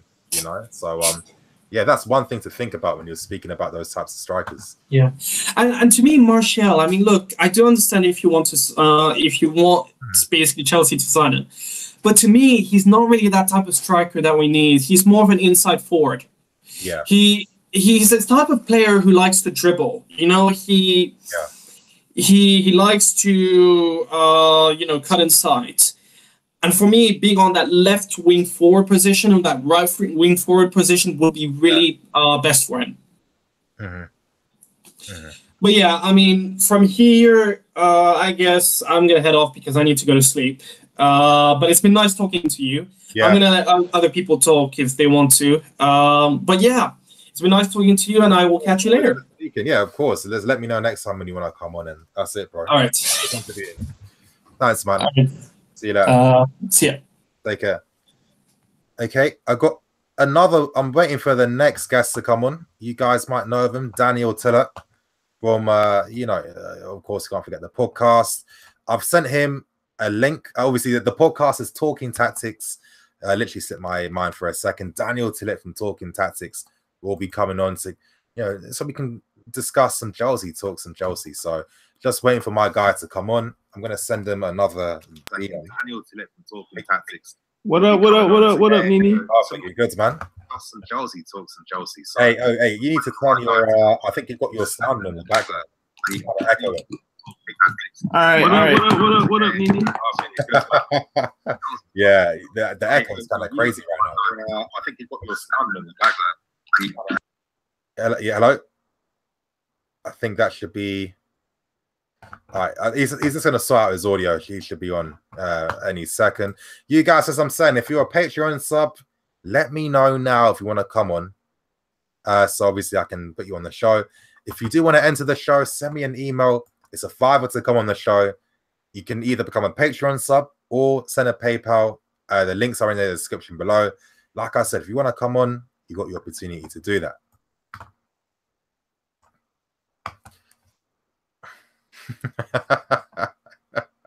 You guys, man, damn savage. But yeah, just waiting for Daniel. I'll answer some questions as I'm waiting for him to sort his audio out. Okay, Nini, we suffer enough. Your Talking Tactics pods with them was really good. Go on again. Yeah, love to go on again. Of course, like listening to them, like hearing their thoughts. Yeah, it's good. So I'm just waiting for Daniel to sort out his audio, and then hopefully that should be it. Yeah, take your time, man. But yeah, Zeno Coleman, Leicester won the league in the 15-16 season. So why can't we get top four? It's probably not going to happen. But as Chelsea fans, we need to believe in our club, and players need to keep fighting. Yeah. Zaki, my bro, Zaki. Sorry that I keep being so long with messages. Obviously, I need to DM you my new my WhatsApp number. So you Zaki, after this stream, I'm gonna DM you my number again. What's good, NiiNiifc? Hey, Daniel. Yes, Daniel. If you want to introduce yourself to the stream. Hey, what's going on, guys? My name's Daniel. I do the Talking Tactics podcast. SoundCloud, iTunes, you know, wherever you listen to podcasts, you can get it. Yeah. Shout out to NiiNiifc one time. I figured I'd come on and bless the stream, you know. Hey, thanks for coming. Sorry, I got distracted by one comment I just saw from someone called Malcolm X. What is it? Read it. My girl wants some dick, but I'm not in the mood. Should I let her come over still? Damn, and how should we help this brother? Like, what should we? What do you mean you're not in the mood, bro? Like, that does not make sense. I mean, has it been a long week? What's been happening, bro? Like, it's Tuesday. How are you stressed on Tuesday? Yeah, that's a good point. It's Tuesday. What kind of stresses are you getting on a Tuesday? I don't know. It must have been a crazy weekend. Who knows? Who knows, bro? But who knows, man? I don't know. But yeah man. So yeah, but think what's about good, man. So yeah, sorry, yeah. We need to change the conversation. It's going some next route right now. But yeah, man. Thanks for coming on. And what do you want to discuss? What's on your minds? I don't even have anything really to talk about. I mean, maybe just transfers, maybe Conte. I mean, people probably don't know who I am really, but I love Mitchie, so maybe we could talk Mitchie. Man, I don't know. I haven't watched your videos for today, so maybe I'm just coming here like unprepared or whatever. But nah, it's cool. It's cool. What's good with this Martial thing, man? What's up with Martial? It's like I actually don't believe this is happening. So I just feel it's nonsense mostly. Yeah, I mean, to be honest, I just got the story from Football Manager. Now I'm joking, but reports are coming out that Martial potentially isn't going to be signing a new contract that United are offering him. He's unhappy at the lack of game time. I mean, think about it like this: you know, you got someone like Sanchez playing your position. Would someone like Martial want to be playing out of position on the right? And also, he should be playing first team. You know, when you've got Rashford's. You've got, you know, guys like Lingard as well. They're sort of taking a place in that team. And Sanchez is getting a bit disillusioned. Mourinho is not enjoying playing under him as much. Let's be serious. He doesn't sign that new contract. And normally, you know, these players, they sign this shit before season ends. So reports are intensifying that he could potentially be available. Interesting. So does this move mean that Willian goes the other way? Because we all know how Mourinho's kind of in love with Willian. Exactly. Here's the thing. Of course, there were some reports before, but again, and I make it clear in my videos when I I talk about what the press is saying, and then I give my thoughts afterwards. But I'm saying it does make sense. We know that Mourinho is a big fan of Willian. If there's a possibility that Martial is available. We haven't given Willian a new contract just yet, which I don't know why he hasn't got one. If you were going to give him a new contract, he would have got it already. He's getting older. He's going to be 30 soon. You're getting a guy for 44 million for a guy who's 22 in this market is becoming a bit of it's a very good deal, especially when you're signing guys like Baka for 40 million and Drinkwater for 35. You know, 7 extra million, and you're getting Martial now. It just makes a lot of logical sense. You know, if Mourinho loves Willian, we're not giving this guy a new contract. He's getting older. Maybe it makes sense to try and put him in as part of a deal. We know that United are open to that type of deal. Matt Law was saying that United and Chelsea actually have a good professional relationship. When they came to the transfer of Matic, everything was smooth. It's a possibility. And if Mourinho is getting a guy like Willian in return, he'll be happy. Is he going to be as upset if Martial goes? That just means more game time for Rashford, and he's like, Manchester's savior. So, how do you feel about Willian's Chelsea career? Let's say like all this ends up being true, right? Yeah. I actually feel like Willian has done fairly well considering he's been played out of position frequently. Like, and any challenger Willian's had, he's kind of stepped up to it. When we bought Schürrle, when we bought Salah, when we bought Cuadrado, like everybody who's been bought to kind of replace him or just bring squad depth or just been there to be good. Yeah. He's kind of wiped them out. He's just kind of put them on loan, basically. Yeah. You know? Yeah. So, but if Martial's kind of the replacement, I would be sad to see Willian go because he's one of the two players who I know is going to give everything. Yeah. Conte and Willian, they're going to play. They're going to leave 100% on the field. But I would be sad to see him go. But if Martial comes, I'm kind of part of the French ballers. So. Yeah. Exactly.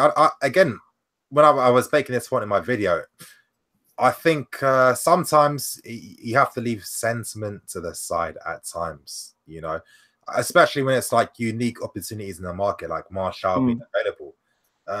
It maybe it's best to go in from, other teams have that position filled. Let's not wait another year where they're looking for a replacement in that position, and then you've got even more competition. I think Atletico and Juventus and Spurs, they've been the 3 main clubs that have shown interest. We should be able to wipe those, we should be able to get Martial over those 3 clubs, in my opinion. Again, you're looking at Willian, not giving this guy a new contract. He's 30. He's going to be getting older. I mean, maybe another 2 or 3 seasons, but it's just like, well, if you can be getting a guy that could be playing for you for 10 years, is that not worth pursuing, Yeah. All right. Just quickly, can we talk about Azpilicueta quickly and his future? I don't feel like talking about that. No, you don't? Oh man. All right. So I'm tired of Conte, man. I feel like he's trash. I feel like he's negative football personified. He's annoying me basically with his approach to the game, right? So I'm hoping that Chelsea are going to look at this and be like, all right, we need a change.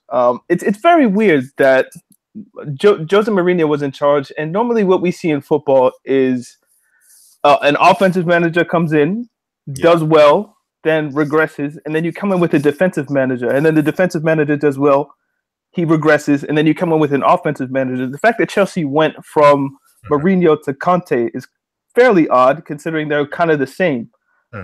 So I feel like this could be the moment where Chelsea decide, okay, we've gone defensive. It's time to change things up and go with a more proactive offensive manager. And hopefully that means a change to a 4-3-3 now, or 4-2-3-1, whatever. Just 4 at the back. I'm sick of 5 at the back. I'm sick of pragmatism. I'm sick of like five at the back against Swansea. Like, have you lost your mind? Like, it just even when we win, it's like it doesn't even feel like a win. It feels like a loss the way that we approach the matches sometimes. But yeah, exactly. And it's because I kind of feel that Conte's giving back 3 systems a bad name. But I mean, when you look at how Spurs play it and how City have played it, I mean, come on. Just because you used to have 5 at the back, it doesn't mean it's a defensive system. It's just that Conte likes his teams to drop deep in their own half, soak up pressure, to play counter-attacking football that he doesn't work on in training. So it just makes no sense to me, to be honest. Man, it's very annoying. But anyway, I tend to think that Azpilicueta doesn't have a future if we go to a back 4, which is sad. I love him. He's one of the other adding with Willian and Conte, who I know is going to give everything. So I might have overlooked him in that sense. But I don't think he has a future if we go to a back 4 because he's too short and slow. Yeah. So he can't play center half and he can't play fullback really. Yeah. And you know, one of the people I do the podcast with, Have Hope, he's Nigerian. He keeps telling me that Victor Moses can't play right back and that he's not really a right back. I feel like Victor Moses could do a job at right back. I really do. Yeah, I mean, then left back we have Emerson, who I feel like showed himself well. Yeah. In the past few games. Kind of low key happy that Alonso got that red card, or not red card, but the kind of retroactive suspension. Yeah. Shall we say? I'm kind of happy that happened. But yeah, man, I'm sad that like 2 players who I feel like are good servants to the club in Willian and Azpilicueta, this could be the end of the kind of Chelsea cycle. Yeah, I think so. I mean, this is what I mean. I was bringing up that point about maybe moving sentiment to the side. I think sometimes when you do compete as a big club, at times you do have to be a bit ruthless. And I kind of think if you want to move into a new direction, Chelsea need to stop doing this thing where they want to have their cake and eat it. You know, you can't ask for a new attacking style, but then you still want some of the old Chelsea identity in the team. Yeah, it's work like that. You just have to go with whatever players that you have, and then just go your fullest in that direction. With Aspie, again, great player. He's a very good player. Let's not doubt that. Sometimes, let's say if you get sold or you're not in the team, it's not even about not being a good player. It just means if it's a different setup, different tactical setup, if you don't necessarily complement it as much, then unfortunately, you know what I mean? It's football is. I mean, maybe I could see if we have 2 right backs. I really want Zappacosta out of the club. I really think he's a nonsense player. And if you're someone out there who rates Zappacosta over Moses, I'm questioning whether you're racist or not. But that's another point. It's the only explanation why people hate on Moses. I'm convinced. Hey, but if we have 2 right backs, 2 left backs. Yeah, and we have David Luiz. Maybe he gets out of the doghouse with Conte, perhaps, or Conte leaves. God, I'm praying. So we have David Luiz, Christensen. Who are the other 2? Zuma, and I'm missing somebody. Rudiger. So we have those 4. Perhaps Azpilicueta could be a utility defender. We've seen him play left back. We've seen him play right back. We've seen him play center half. So maybe he could be someone who fills in. We're going to be in Europa League. Let's admit it. So, you know, we're going to have a lot of Thursday, Sunday games. So maybe he could be somebody who comes in and slots in where he's needed. So maybe he saves a future that way just because he can play a bunch of positions. But Aspie being a starter, Aspie being the team captain. Yeah. Man, I don't think so.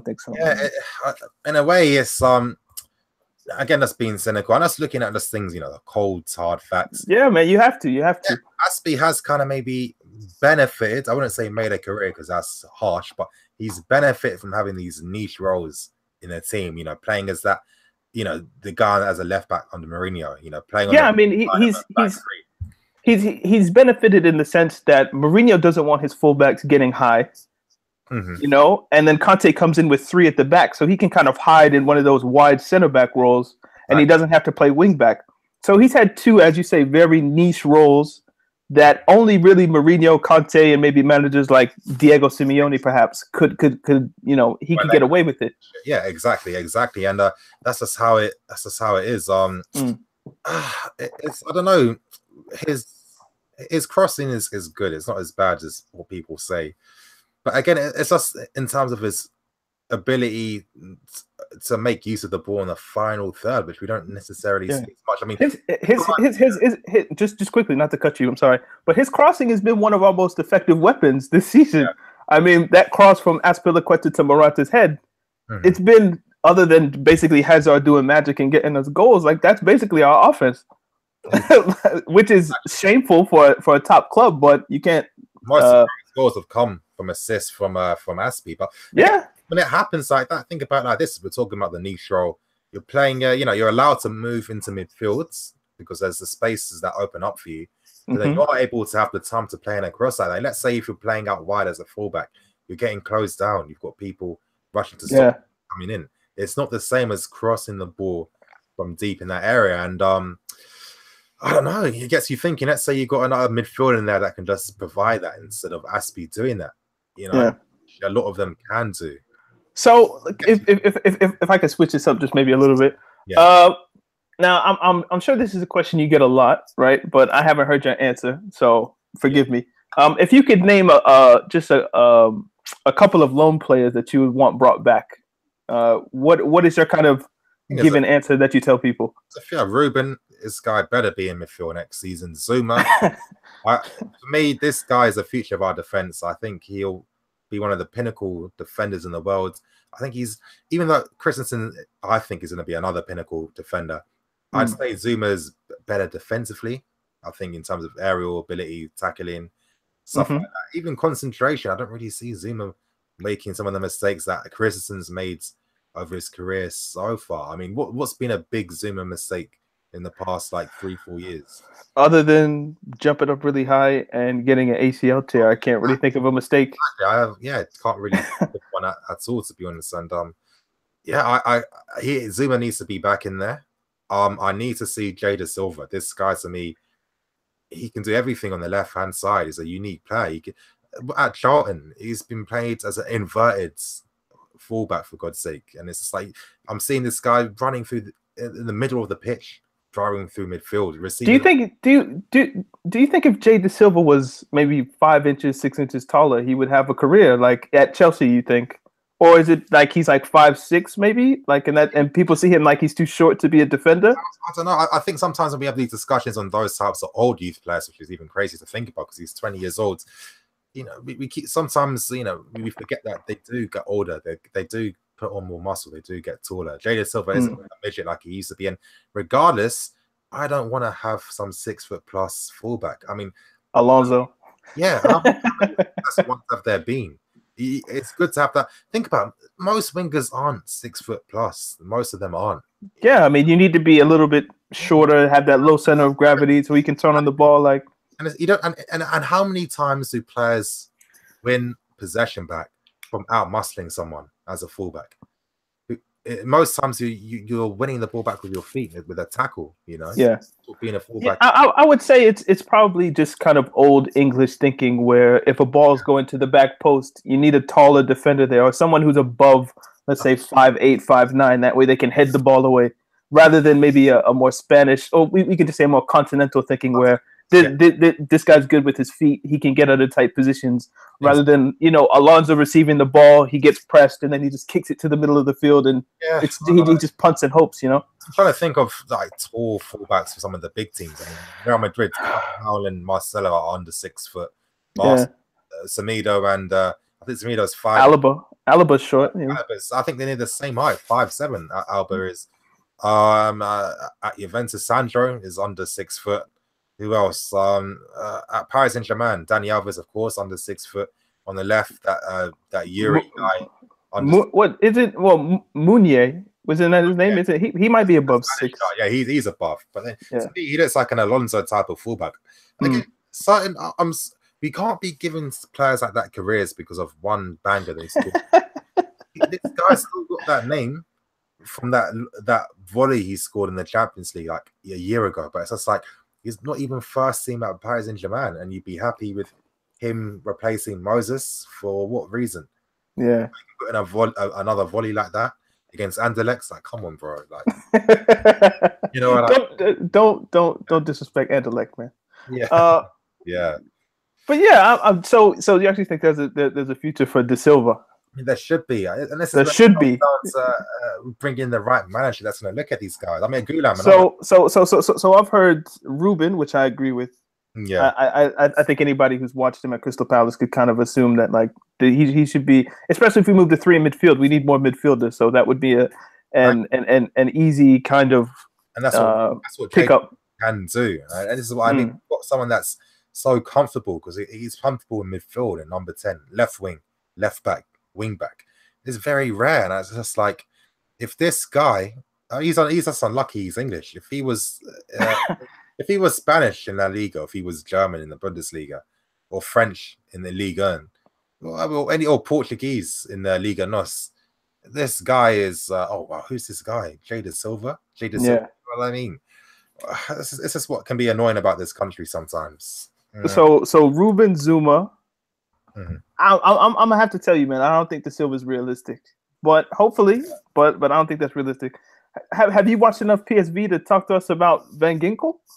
I haven't, because I think one of the last times I watched a Dutch game was Ajax. When I've watched Dutch football, I normally turn it off after 20 minutes. The last Dutch football game I watched was actually the last game I watched of a Dutch team was Manchester United Ajax in the final, and only because my boy, at least at the time, Bertrand Traore was playing. So, and I'm so shitty that we sold him, man. Like, hey, again, Bertrand said that he hadn't spoken to the manager once.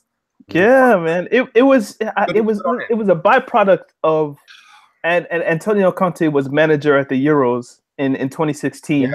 So that whole summer he had to prepare for Italy rather than studying Chelsea, getting familiar with our youth system, etc., etc. So, and the mad thing was that he was playing him in preseason, and he scored more than Costa during preseason. And the thing is, he was using that when you try to make 44 happen in the Conte way. You know what I mean? And it's just like this guy was that link. His link-up play with Costa was good, and I was thinking, Conte, you've just literally dismissed this player on what basis? Just so you can prove it there. You had that guy there that you wanted, but yeah, I mean, he's who is our last best left-footed winger? Malouda. Oh, I think probably Malouda. Yeah, I think Malouda and Robin. That's how deep it goes. Like, chill. But yeah, I'm just like he's perfect. Like, I feel like he's like maybe top 5 young African talents. Like, me being African, obviously, I pay a little bit of attention to the continent. Like, he's top 5 in terms of players under 23. Like, for me anyway. So that hurt me, you know, when I saw him go. But man, just that whole thing of and also just quickly on Traore, like, I think he was probably one of our better players after Mourinho left in 2015-16 when Hiddink put him in the team. The goal he scored against Stoke was incredible. So that just got me shitty, man, when he left, and not even for a good fee too, like 8-9 million, like. Yeah, I know, and he's had a good season in Liga, decent at Lyon, yeah. Season where you can see that he's going to be getting better. I honestly feel when this guy is starting, let's say, you know, between 24 to 26, he is going to be one of the top attacking players in that position. I say this point all the time. To me, Traore is the Black Griezmann. Identical. I mean, because I saw Griezmann before he became the striker everyone knows him for. Because again, I always, La Liga is like the league I watch the most. I mean, watched more Serie A this year, but La Liga is the league I watch in my downtime. Yeah, even if Levante are on, I'm watching nothing else on TV. I watch that game. Yeah.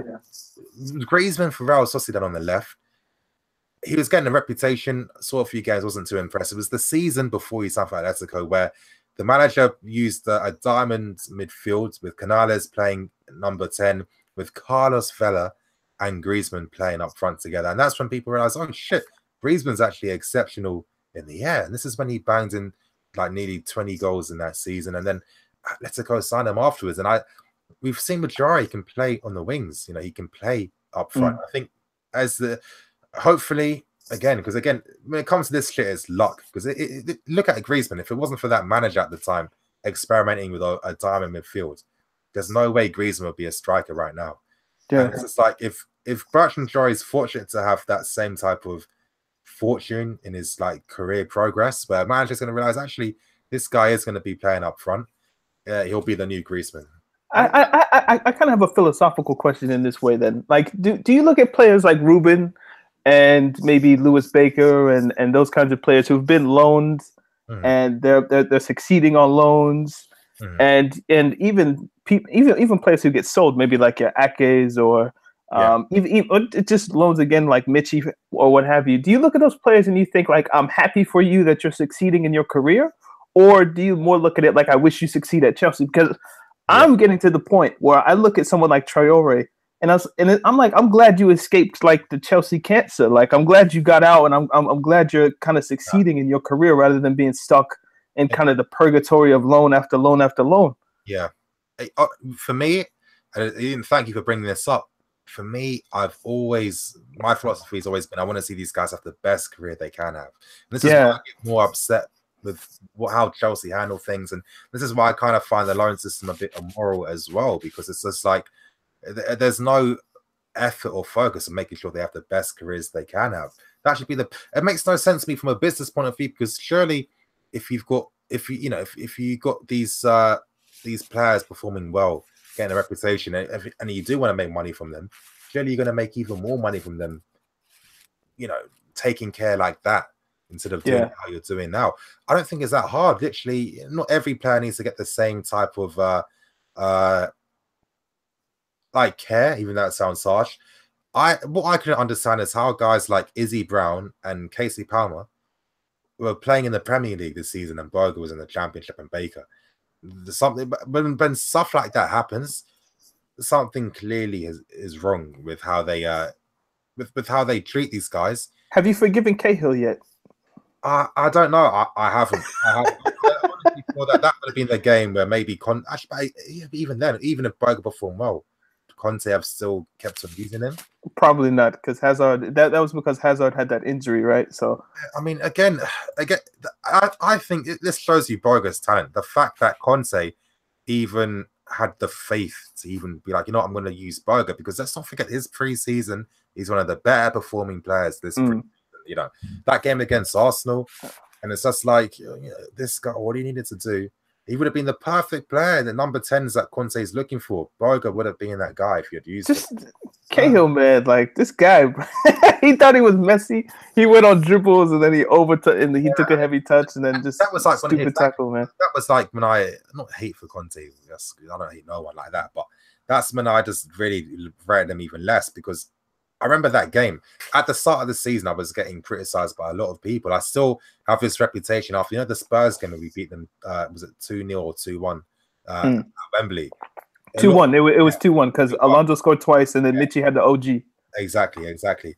I still, you know, got this reputation of being negative from that game, because even though we won, I was disappointed with the performance afterwards. I wasn't happy with how we won, and a lot of people were angry with me at that time.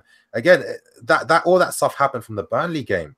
I was like, Conte, how the hell are you going to take off one of our attacking players to bring on a defender? Because then I was so angry at the game, because then it was just like we stopped being able to build up any type of attacks. You know, for this to work, you're going to have to hope that Mitchley is going to just hold up and win every single ball.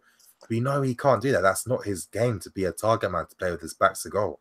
So it's just like you're playing with a man short up front immediately, and Willian just had to do. He couldn't do anything in that game because he had no one to link up with. Alonso, this is what fucked things up. He needed that guy out wide left for him to be able to have someone to support with. He was playing further. He was playing like infield a bit more, And it was no surprise to me that Burnley got their goals from crosses down that side in particular. And it's just like, again, I haven't even done no coaching badges or nothing. It seemed like a common sense. You sound like you have. Not gonna lie. Like NiiNiifc is fucking a genius with this tactical shit. Like, but I was just thinking, this can't be. This is purely common sense. You know, if you're giving the flanks for free to Burnley, a team that love to cross, and we can't, you're gonna get punished. Yeah, and it's what happened. I was just like, you did all. And what was the tactical benefit of moving to 3 at the back? That's what no one asked. What was the tactical benefit of taking off an attacker to play 3 at the back? And it's just, to me, it just summed up just the pragmatism, the negativity, and the safety first approach at all costs. And it's just like, I don't understand how we would have won. How do you feel about being called a hater for objective thought? Now, I don't want to go down the Kanye West route here with free thought and all this kind of bullshit, right? But hey, it was funny that you even decided to come on tonight, because I was actually speaking at the start of the stream. We were talking about Kanye West, and you know, I commented on your post earlier today because I thought you really articulated things perfectly in regards to Kanye. Obviously, something about you have to repeat what you were saying. I literally can't even remember. But I don't even remember. I tweet too much or I read too much. Like, I don't even remember what I said. But if it was good, I'm glad you liked it. Yeah, it was just Kanye basically he's talking out his ass. This is how I'm gonna say it. Yeah. But yeah, man, so just when we have free thought, if I can use the phrase with Chelsea, like like I'm sure you get this way more than me because you have a decent YouTube channel here. Follow, like, hit the bell notification, whatever I'm supposed to say, right? Like you have a YouTube channel, you got YouTube comments, Twitter, whatever. Like, I'm sure you get this way more than me, but I get my whenever I criticize Conte, I get my fair share. Like, why do you hate him? I have to tell like people, I don't hate Antonio Conte. Like, I have nothing against him, the man. It's his philosophy that I disagree with, because people will look at the table this season, and it's conceivable that we could end level on points with Liverpool, right, and miss out on top 4 by goal difference. That's a conceivable thought, right? I love that to happen, but people will look at that and they'll say, well, if we've beaten Liverpool, or if we've beaten Tottenham, if we've beaten Man City, they'll look at the big games and they'll pinpoint those as the ones where we could have picked up points and getting above. But if you look at the Burnley game, Southampton game, Watford, Bournemouth, the draw against West Ham recently, all of those performances are winnable games if you're this purported big club. And that comes down to the manager's tactics, his philosophy, his inability to get the best out of his players on a week-in, week-out basis. Don't look at Tottenham. Look at losing to Bournemouth at home. Like, you can't do that and expect to win a league, you know? And that's my issue with Conte. I don't hate him, the man. He seems like a really, really enjoyable person generally, except like when he's, yelling at players and this and that. Like, just generally in press conferences and that, he seems like he's a nice guy. I don't hate him in that way. Like, I don't wish ill on him, but I do want him to go. It's that simple. Like, I think it's kind of like, if you even, it's a bit of a side note, but it's just like, if you look at society in a whole, everyone loves to throw out this phrase, freedom of, what is it? Freedom of speech? Freedom of speech, yeah. Jesus, NiiNiifc, come on. Freedom of speech. But then it's just like, people forgot that there's a difference between freedom of speech and critical thinking. You know what I mean? And I kind of feel sometimes, let's say if you've got opinions like that, normally you back up a point with a critical thought. It's not just like a wild statement thrown out there. Right. People love to shout out about freedom of speech, just throw out crazy statements. They don't add any context to it. They don't try to explain themselves. There's no critical thinking behind it. And I kind of feel like everyone gets put into the same pot in a way. And it's come to the point where if you come across as a contrarian, then you're just put in the bottle as, you're put into that bracket. You know what I mean? Yeah, man. Yeah. I mean, I don't really have much else I want to talk about. Conte out. Subscribe to Blue Lions TV. Yeah. Listen to Talking Tactics, I guess. Like, as I say, if you have an iPhone, rate us 5 stars on iTunes. Everyone in the chat was saying, when are you going to have me on? That's what they kept saying. So. You've been on the show, like.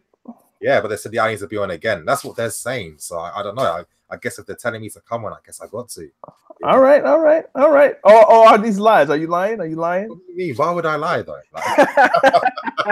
No, it's cool.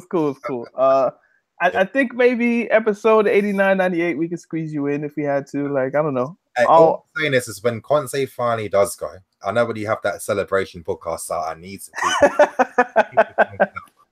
Def, man. Yeah, man. I'm gonna let you go. I know it's late out there in the UK, so I'm gonna let you go bed or whatever. I've got my flight tomorrow in the evening, so I mean. Oh, where are you headed off to, man? Well, I'm going to Phuket in Thailand for the first week, and then I'm going to Kuala Lumpur. I love Malaysia. I love Kuala Lumpur. I was there a few months ago. The culture, the food, Jesus Christ, the food. Like, I'm a food connoisseur. I love food. I've only met one. Well, not one person. I met someone from Malaysia when I was like a kid. Yeah, and I had a super crush on her. Is it? Yeah, I mean, I'm not gonna lie. Like, I can see why these white guys are crazy about Asian girls. I can understand. they're like dark skinned Asians from what I know. So yeah. I mean, obviously I've got a bae. I mean, I can talk freely. She's in bed right now. So no. Pause. Let's not get NiiNiifc in trouble. I'm not gonna bait myself. You know what the internet? Yeah, man. Right now. All right, man. NiiNiifc, I'm gonna head out. I know you gotta close the stream. Thanks a lot. Shout out to the people. Hopefully, they're not too mean on the comments. I'm gonna go back and read it. Yeah, peace, man. Cool. As long as you're not called Alex and people seem to be cool. Yeah. Leave Alex alone, man. Some people are socially awkward. Yeah. Trust me. Thanks, bro. Speak again soon. Yeah, Zaki. Yeah, I dropped that spaghetti in the sink. Hey, I blame Conte for that. I used to make my pasta easily. I used to love making Italian foods. I've just been on a bit of a fast from that type of stuff right now. I can't lie. But Solanke is gonna bang. Yeah, I think in the future this guy's gonna do bits. You guys, I think there were people that said they wanted to come on, but but then they haven't got back to me. I'm gonna be on for. Okay, if anyone else wants to come on, send a $5 to the Patreon or send a $5 to the PayPal if you want to come on. I'm going to be on for a bit more. I'm literally just going to be going through the chat, speaking to people. Again, you've got time if you want to come on. People have sent me emails. I have replied back, but no one's got back to me after that. I mean, of course, I know the time right now hasn't been the most convenient. Obviously, it's like 2:30 in the morning.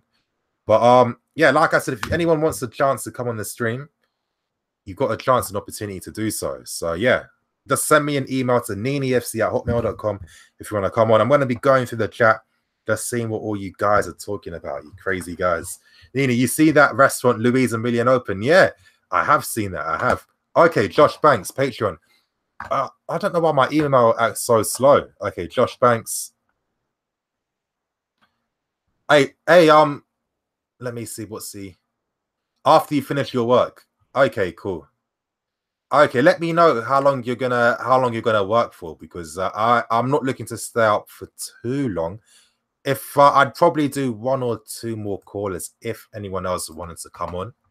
But if you think you'll be more than half an hour, then probably just next week for the other stream, bro. To be honest, because it's getting kind of late. I can't fib to you. I can't fib. But yeah, I mean, all I'm saying is I don't know. That restaurant, an Italian restaurant, it's decent. It's again Italian food. Why are you not gonna make like I don't know, like Brazilian food? No, like all the Brazilian restaurants in London are just like the barbecue stuff. I mean, I like but I can't lie, I like it. They cook the meat amazing. But I was thinking, like, rep where you're from. You'll be about 15 more minutes. Okay, I'm not gonna promise anything, but yeah. Okay, I'll see, Josh. Okay, Zaki Mahmood, I swear all these goons trying to see the young black kings prospering. Trust me, bro. Zaki, Brazilian food with the barbecue. I'm telling you. There's a few restaurants I've been to. It's good. I think they they make the meat so good. I can't really complain, to be honest. Okay, Mars went to the restaurant. Did he really? Hey, I'm gonna be. This guy's begging for a move to Chelsea. You know what I mean? This guy's always in London. He's begging it with the Chelsea players. Just sign him. Do us a favor. Do Mars a favor. Sign the guy. Come on. He's backing guys he doesn't even know. Hey, NiiNiifc, you think Lewis Baker is going to stay? If I'm Lewis Baker, I'm thinking, you know what? Fuck Chelsea. They fucked up my career. I'm in a shit club up north. They aren't even using me when I'm clearly better than all these guys. I need to get the hell out of here. You know what I mean? So if I'm Baker, he's thinking, you know what? It's time to keep it moving. I'm much better than what people think I am. Van Ginkel will be fine with us next year. That's what Good Scene is saying. Maybe, I don't know. I don't know with Van Ginkel. I mean, I know he's been scoring some goals in Holland, but let's not forget guys like Davy Carson were doing shit like that as well. So that's because I'm not necessarily impressed by the fact that, I don't know, most of his goals do come from set pieces. I don't know if he provides the qualities that we'd want. I think as a squad player, he could provide something, but I don't think he's necessarily the guy for a first team spot, in my opinion. I'm trying to find out how many caps he's won for Holland as well, if he's in the first team or not. That's what I'm trying to figure out. But I don't know. I think it's when I just watch his game. I'm not overly. I mean, he's good, but I'm not like thinking, wow, this guy is definitely Chelsea material, if you know what I mean. Yeah. Hussein, he went there. There's a pic of him in the official Insta of the restaurant. Real talk. He's do him a favor and sign him. I'm telling you, sign him. Is Post Malone's album fire? I haven't heard all of it. I mean, this guy's released so many of the tracks on the album already.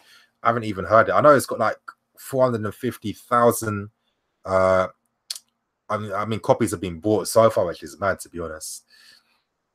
NiiNiifc, would you take Ronaldinho over Hazard right now? If it's prime Ronaldinho, yeah, of course, it's Ronaldinho. Like, that's not even, I'm not even questioning that. Good question, NiiNiifc, how to get MILFs. So, you know what, yeah? When I used to be like a young rascal back in the days, like a few years ago and that, I've always been kind of lucky where it's like, the minute I grow facial hair, I just look older. So I used to, I'm not going to lie, I used to pattern older girls when I was younger because, like, obviously, let's say I'm 17, 18, I'm in the club. With my facial hair, I used to gas and say, yo, I'm 21, I'm 22, I'm 23. And it just used to work. And I just used to go with the flow, to be honest. So it's literally just been like that ever since. I remember like the first one night stand I ever had, I think I was like 18. It was like this 23 or 24-year-old girl. And like, it was, man, yeah, she came back to mine and that. And it's just like, she taught me a few things that, you know, obviously I was young and experienced back then. But, but yeah, I think the oldest person I've ever been with was like 33. And that was when I was 19. So yeah. Pussy's pussy, but no, I'm joking. I'm just talking shit now. But yeah, Zaki Mahmood, bro, I can't grow facial hair, big man. Like me, 23. Right, you know what? I've been blessed. I think I read a comment somewhere about someone saying I grow about 3 inches of hair every day. I think, you know what? I just think I'm blessed genetically. I think that's really it. You know what they say? Yeah, like the more testosterone you have, like the more susceptible you are to grow hair. And I just think that I grow hair in the right places. Like, I'm not a hairy guy. Like, you see my arms and that, it's no hair, but on my face and that, that's where the hair comes. So yeah, what can I say, bro? Here we go. Love guru NiiNiifc. I'm 16 and have a little bit. Hey, just real talk. That beard will grow thick like mine. You'll have one of them Kratos beards soon come, bro.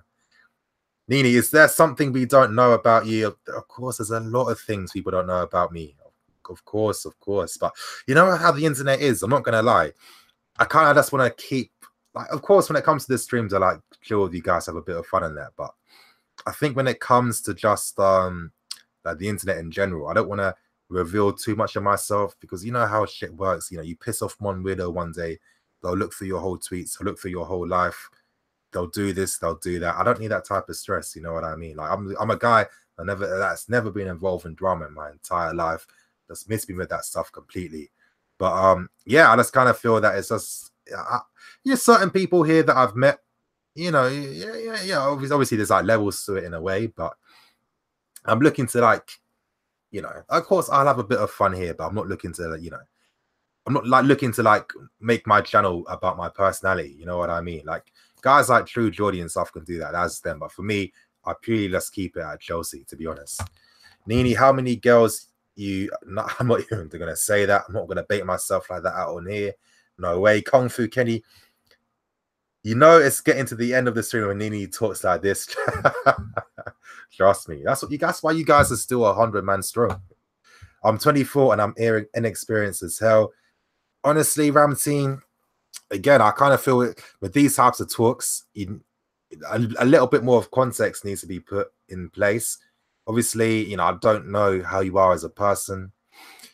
You know, only thing I can say, and this is really just life in general, everything that we do is something that we've learned from experience. I mean, let's say you hypothetically you see someone that's, like, say, confident, something like that. The only reason why they're confident is that, you know, they've had that pattern of where they've acted a certain way, people have responded favorably towards that, and then they've just continued that to a point where that's just become part of their personality. I know it's just like looking at shit as if, like, you know, I'm like an alien trying to study humans on Earth and shit like that. I know, but that's literally all it really comes down to. I think, of course, if anything that you're not comfortable with, and again, I know I'm being super vague. I know I'm being vague as fuck, but anything you want to get better at in terms of your personal life, relationship life, whatever, it just start small, start from somewhere, and literally just grow. You know what I mean? Just literally just try and put yourself in an uncomfortable situation. I'll be honest, like when I was younger, especially, I used to get no girls in high school. I'd never got with one girl from my high school, you know, because I was bare geeky and shit. I'm not gonna lie. It was only as I was getting older, like probably like around 17 and stuff like that. I'm not gonna lie. It's only as I was getting older, was then I was going out a bit more, trying to be more sociable, meeting girls from other schools and parties and stuff like that. And then that's how I became, obviously, like, you know, better at something like that. And I'm just thinking, you know, most guys, they learn how to talk to girls from early, but really for me, it wasn't really the case. And when I'm saying this shit, it's not as if like, oh, I've read books and they taught me how to do this and do that. Nah, nothing like that at all. It was just literally just, you know, you just, if you deep it, it's just like, well, I'm never in these situations, so I'm even meeting girls or anything like that. Let me put myself in a situation. Let me start doing this stuff. You know what I mean? And then it just literally just becomes natural afterwards. Stormzy got a wifey with her. Is that Maya Jama? Real, oh, jeez, buff. I'm not gonna lie. I'm not gonna lie. I do feel a bit kind of sorry for, like, you know, that whole storm on Twitter in regards to, like, all those old posts he was making as like a 17-year-old back in the day. That's what I don't get. Like, here's the thing. I'll be honest with you. As I was growing up, I used to think in a stupid way. Let's be serious. You know, you're from like inner city in London, stuff like that. You're not supposed to be woke at a young age. You know, most times you're just like maybe following the crowd a bit and this and that.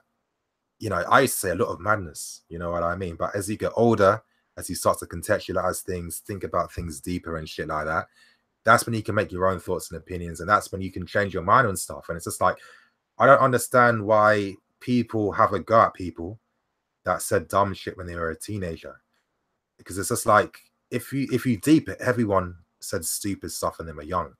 Why does everyone deny that part of their life? That's the whole point of growing, though, and getting older, is that you know, you get over thinking of that dumb stuff and you just move on, you know. NiiNiifc, I'm ready to come on. Josh Banks, all right, give me a second, bro. I'll send you the link. Keeping it halal. Hey, halal is good too, bro. I'm not gonna lie. I remember I went to some mad house party when I was young, because I've got a lot of, like, you know, obviously Muslim friends and that. Must have went to one house party and I'm like, every girl, yeah, was like in hijab and stuff like that. And and obviously, like, I'm just getting wines after wines from, like, I'm thinking, raw, it was good. I'm not gonna lie. Like, for me, I don't care as long as you're good looking. It don't really bother me. You know what I mean? Like, but I was thinking, raw. It was a fun night. It was a fun night. NiiNiifc, you should Mount be part of the squad for next season or loan to Bremen? Honestly, if it's a 2-year loan, then yeah, explore that. I'm praying something like Borussia Mönchengladbach will go in for him. Of course, with guys like you know, they had guys like the guy that signed for Dortmund this summer. What was his name? I can't even remember. But yeah, I kind of feel that Borussia Mönchengladbach would fit him perfectly. You know, I think Bremen would fit him as well, playing as a number 10, having that responsibility. Again, we've worked with them before with Kevin De Bruyne. I think it could potentially make a lot of sense. Zaki Mahmoud, I got Kuhn back when we lost to Ivo. Mikel gave the ball away.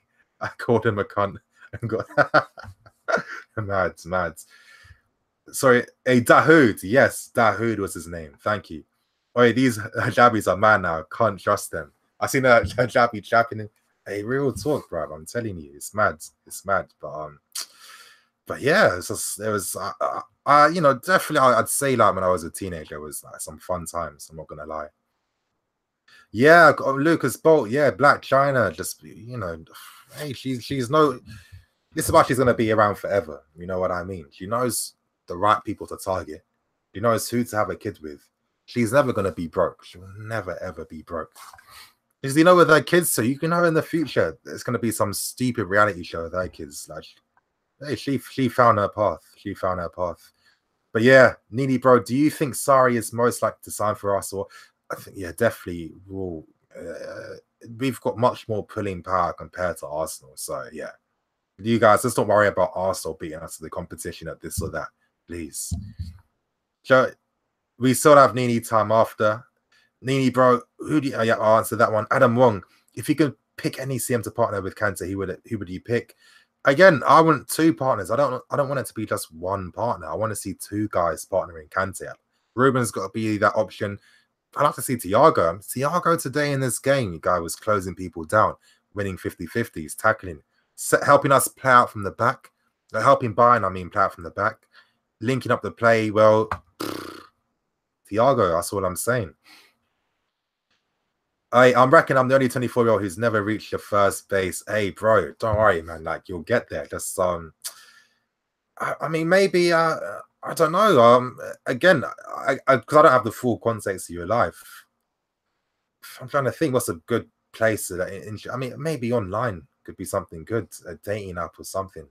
You know, just to start slow, just to like conversate and stuff like that. Or if not, what you know, what actually.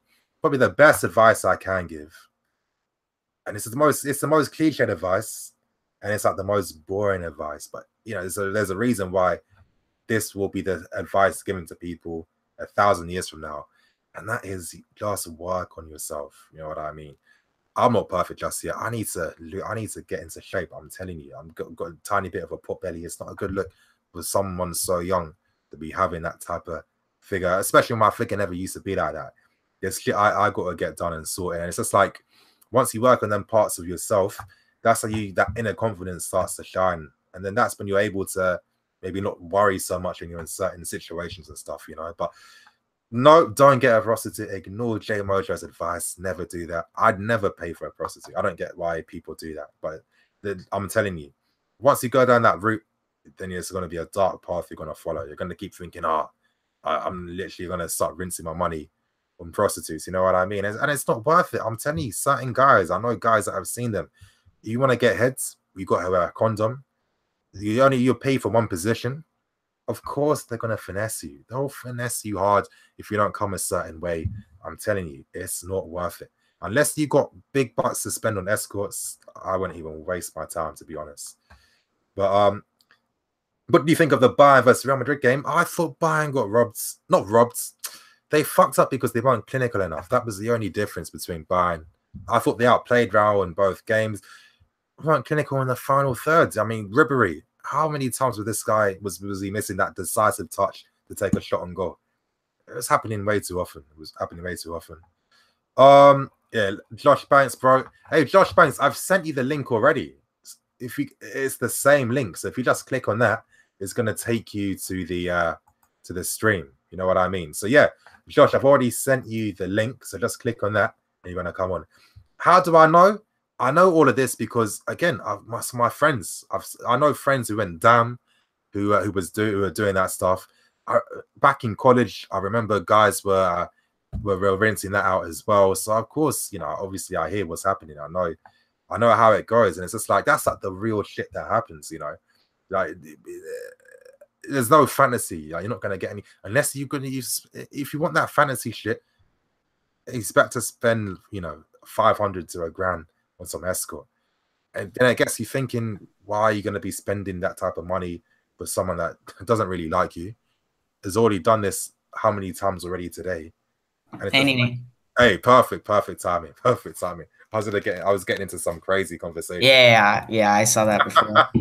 NiiNiifc time times 10. NiiNiifc time times NiiNiifc time XXX. You know what I mean? Yeah.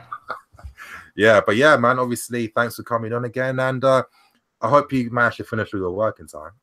Yeah. What happened was the internet kept fucking up, so I had to call the internet company, and because they do this once every month because they're assholes. So they shut off. They make you readjust the router once every month. So as I'm halfway through studying, they shut it off. So sets me back half an hour. It's a pain in the ass. Yeah, I know what you mean. I heard that internet providers in America are just awful. What is it? AT&T and what's the other? Yeah. I have a company called Comcast, which is Xfinity. They're just bullshit. I hear that they're really like they're bullshit as well. But but man, what's on your mind? What are we gonna talk about today? I hate Spanish teams. Wow. Is it the referees that favor? It's the referees that piss me off, but it's just like the way they win. It's just they celebrate. I don't know. Real going to the Champions League final for them is like it's not that big a deal because they go every year. Yeah, I don't know. I feel like they treat the Champions League like it's kind of like their domestic league, basically, because they kind of run the Champions League because of favoritism. Yeah, I know what you mean. It was frustrating. I think really, even though the referee, I know what you mean. You know, it's like the last. I thought the ref was all right. I didn't think the ref was all right. He was all right, but you know this. You know when it gets to the last 10 minutes, you're hoping something amazing is going to happen in the referee. Yeah, on the last Muller chance, I was thinking. Yeah. Oh, he's going to put it through Navas's legs. Yeah, I know. I mean, that summed it up. I mean, I felt that Bayern created a lot of good chances against. Yeah, Bayern were the better team. Yeah, they were by far, and it was just like the reality is no Neuer, no Boateng, no Robin, no Vidal, no Koeman. Those 5 players, come on. Imagine if Madrid didn't have Asensio and Ramos and Navas, and I mean, there's no, imagine imagine a team that can play Isco on their bench. Yeah, I know, but I'm just thinking Bayern are using a lot of squad players that they preferably wouldn't be using in a game like this, and outplaying them over 2 legs like this. I thought that again when I watched this game today, it showed me this is the level we need to get back to reaching again. The way Bayern played, how easily they were beating Real Madrid's press, how they were creating chances, how confident they were on the ball, even that they never panicked in possession this whole time. They weren't forcing things. Like in this country, let's say it's the last 10 minutes and all teams do is just put a cross in the books and hope something happens. They kept playing that possession play, looking for openings, taking their time. And I'm thinking, this is what the very, very best teams do in football, and we need to get back to that level. Yeah. Moving on, your Martial video today got me really excited. But if Sarri comes in, he's like, I've said this before in streams, but I'm just reinstating the point that he's basically a must signing, I feel. Yeah, I think it's getting to that point. Because I feel the way he uses Mertens at Napoli, Martial could be a better version of that at Chelsea. That's what I'm thinking. Yeah, I agree. I think it would be good to see Martial. I want a different type of profile as striker. We always that's what I'm thinking as well. Yeah, let's have a skillful one. Something that you get excitement for. That puts fear, because they're the type of strikers that put fear into defenders' hearts. They can run at you. If the defenders want the ball in the air, that's why they go to the gym. That's why that's why they're big. They don't like when you run at them because then it's like, oh shit, we're not really footballers. We don't know how to handle this. Exactly.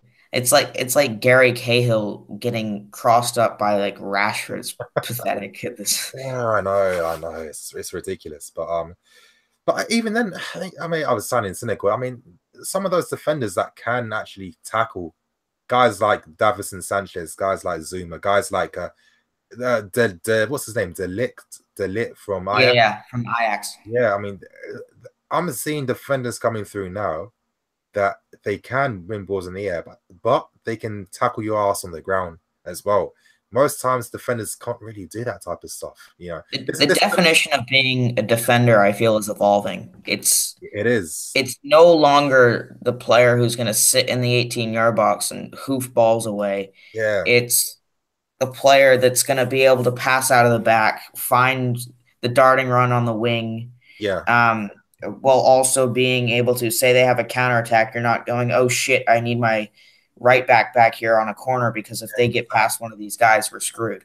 Exactly. That's exactly. We're on the same wavelength. And again, it was reminding me of that Ajax game against United in the Europa League final. Ajax pushed so many men forward, and it was like Sanchez and De Ligt just single-handedly stopping counterattacks. They could win the ball on the ground. They were able to start the attacks from deep as well. I'm just thinking, it looks like real defenders like that will be coming back again in during this generation, and it's exciting to have. We've got a guy in Zuma and Christensen that are able to defend like that, which is a bonus. And this is what I keep saying. Us as a club, we have all the right ingredients there. We just need that chef that's going to make a masterpiece from all of it. That's all we're waiting for right now. Yeah. I feel with Christensen and Zuma that they both complement each other's weaknesses, because I feel Zuma's more of like the brute person who Christensen will get stuck in and he'll tackle it. Yeah. But Zuma's the guy who's just going to like totally truck the person cleanly while winning the ball. Yeah. And Zuma dominates aerially, and Christensen's more of like the classy defender. Yeah. I feel, whereas Zuma is more of like the brute defender, getting the job done, basically. I think he's got that in his locker as well. But I do think, again, I think Zuma and someone like Davison Sanchez are very similar in terms of how they can, how many times have we seen Zuma winning tackles, stopping counterattacks, this and that, and very clean, very nice looking, like sexy type of tackles. You see that with Davison Sanchez, and I'm just thinking, Rudiger, I'm not too sure about Rudiger. He dives on the floor way too much. For me, I think Rudiger is a good player in my fourth choice option. Yeah, he's a good third choice, fourth choice. I don't think he could reach another level where he'd just be like by far a first choice Chelsea defender. He's not going to ever be a starter, but he will be, say, next season, if we're playing the center back pairing of Zuma and Christensen, say one of them get injured. Yeah, Rudiger is going to be one of the guys that could possibly step in for one of them. Yeah. So. Yeah, I know what you mean. But yeah, it's just exciting to see what's gonna happen with that. But what else is on your mind? What else you want? Basically, we've been seeing all these promising links, but like I'm still nervous though that this board's just gonna screw around this summer. Like I know they probably will learn, but it's just the point where they're arguing over like, I don't know, £5 million, when in reality we're Chelsea, we're owned by a multi-billionaire. £5 billion is like, I don't know, $5 to him. Yeah, of course. It's not that big a deal. So when it comes to that kind of stuff, we shouldn't be worrying about that. But let me interject quickly. This is the whole point of financial fair play. They wanted to stop owners just pumping in any types of money they want to. For clubs that can't really balance the books, because it makes it an unfair playing field. Imagine if you're paying crazy amounts of wages for players, you're spending crazy amounts of money on players, and as a club, you couldn't afford these guys even if you were financially stable. You wouldn't be able to afford them, and it makes it an unfair playing field, because it's like, well, you could just buy to your heart's content, and then you distort the game in a way, and that was the main reason as to why financial fair play was brought into place. I feel it still has its flaws though, because we see with PSG, they're buying better players and they're offloading, like they're buying Neymar, for example, but then they're offloading like Draxler. They're still offloading good players. So I think it's it works in some ways, but it's kind of dumb in others. Yeah, I know what you mean. But yeah, man, I'm starting to think. I think with the boards, I'm feeling optimistic. I just honestly feel, because there's this emphasis on wanting something new, I think they don't want any more seasons like this. I don't think they really enjoy the football as well. I think that this is why I'm excited for next season. I think it could really determine what kind of club we're going to be like in the future.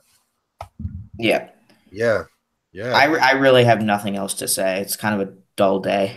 No, trust me, man. It's been late. So, I wish I could start this earlier. I'm hoping I can do some streams when I'm out in Malaysia. I want you guys to see the views. You know what I mean? You'll see glasses and my Hawaiian shirt on and stuff like that. A cigar, hopefully. And just let you go.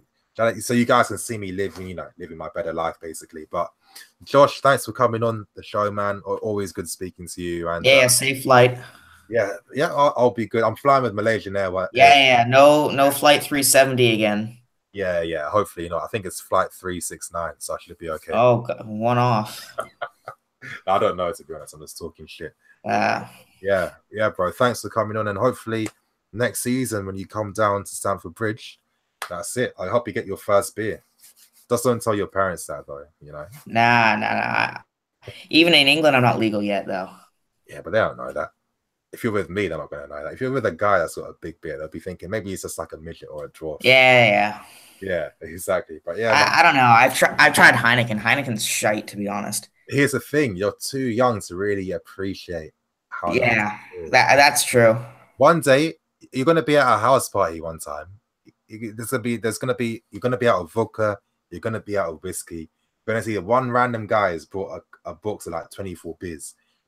You're gonna be shit. This is all I can drink, and then in that moment, you're gonna realize I can see why guys drink beer. I'm telling you, you're gonna have that moment soon. Yeah, I've told you can drink beer, but avoid Budweiser at all costs. I've heard it's terrible. I swear, like Americans have to drink like Bud's Light and Budweiser. Oh yeah. No, it's all over the Whenever you go to like an American sports game, like American football, like.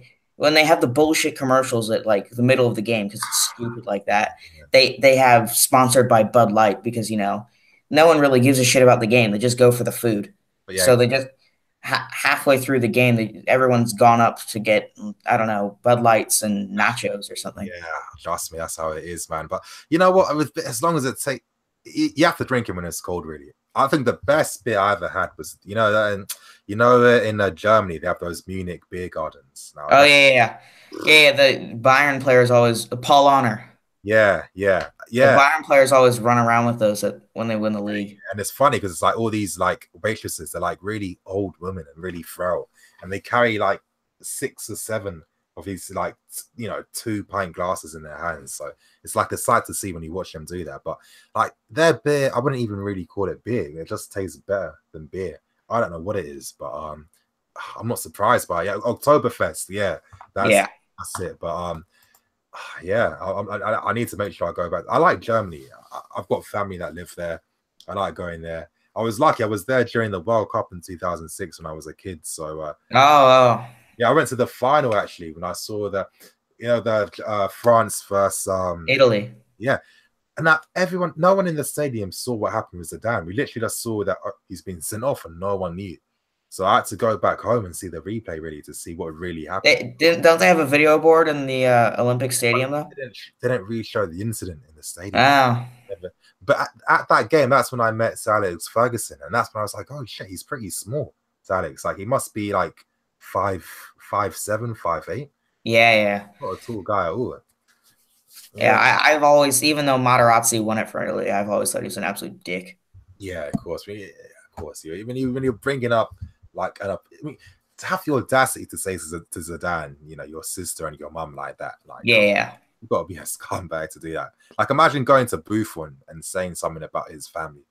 You got to be like proper. I don't even think Joey Barton has it in him to say something like that to someone. I don't know. The guy's an absolute moron. Did you see him try to impersonate a French accent? Back in the day, yeah. In Marseille or something. Yeah, Marseille. He tried. Young Joey tried. But yeah, man. Thanks for coming on, bro. Always good speaking. Yeah. Always good talking. I might maybe do NiiNiifc time for 5 more minutes, and then I'll probably have to go to bed because I got to live my best life tomorrow. All right, cool. See ya. Bro, speak to you later in a bit. Bye.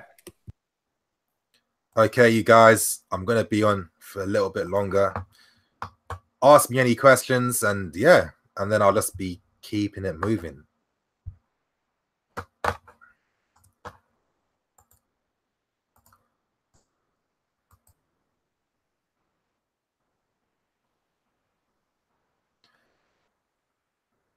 Okay.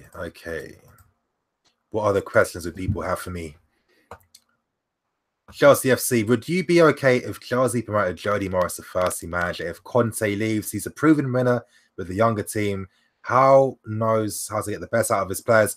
You know what, Chelsea FC? That was literally a discussion point I was having in the stream for like maybe like 15 or 20 minutes.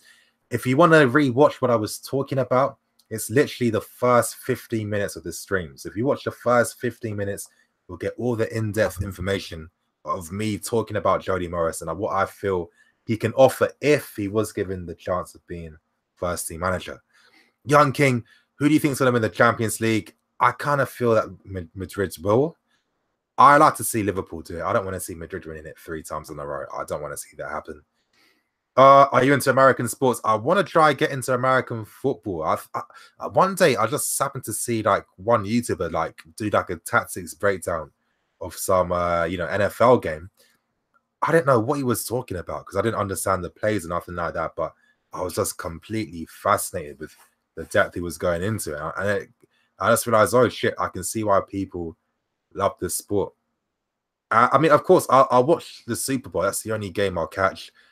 In NBA, I'll watch a few NBA games like in the background. You know, like let's say like, it's been a Champions League night on BT Sport.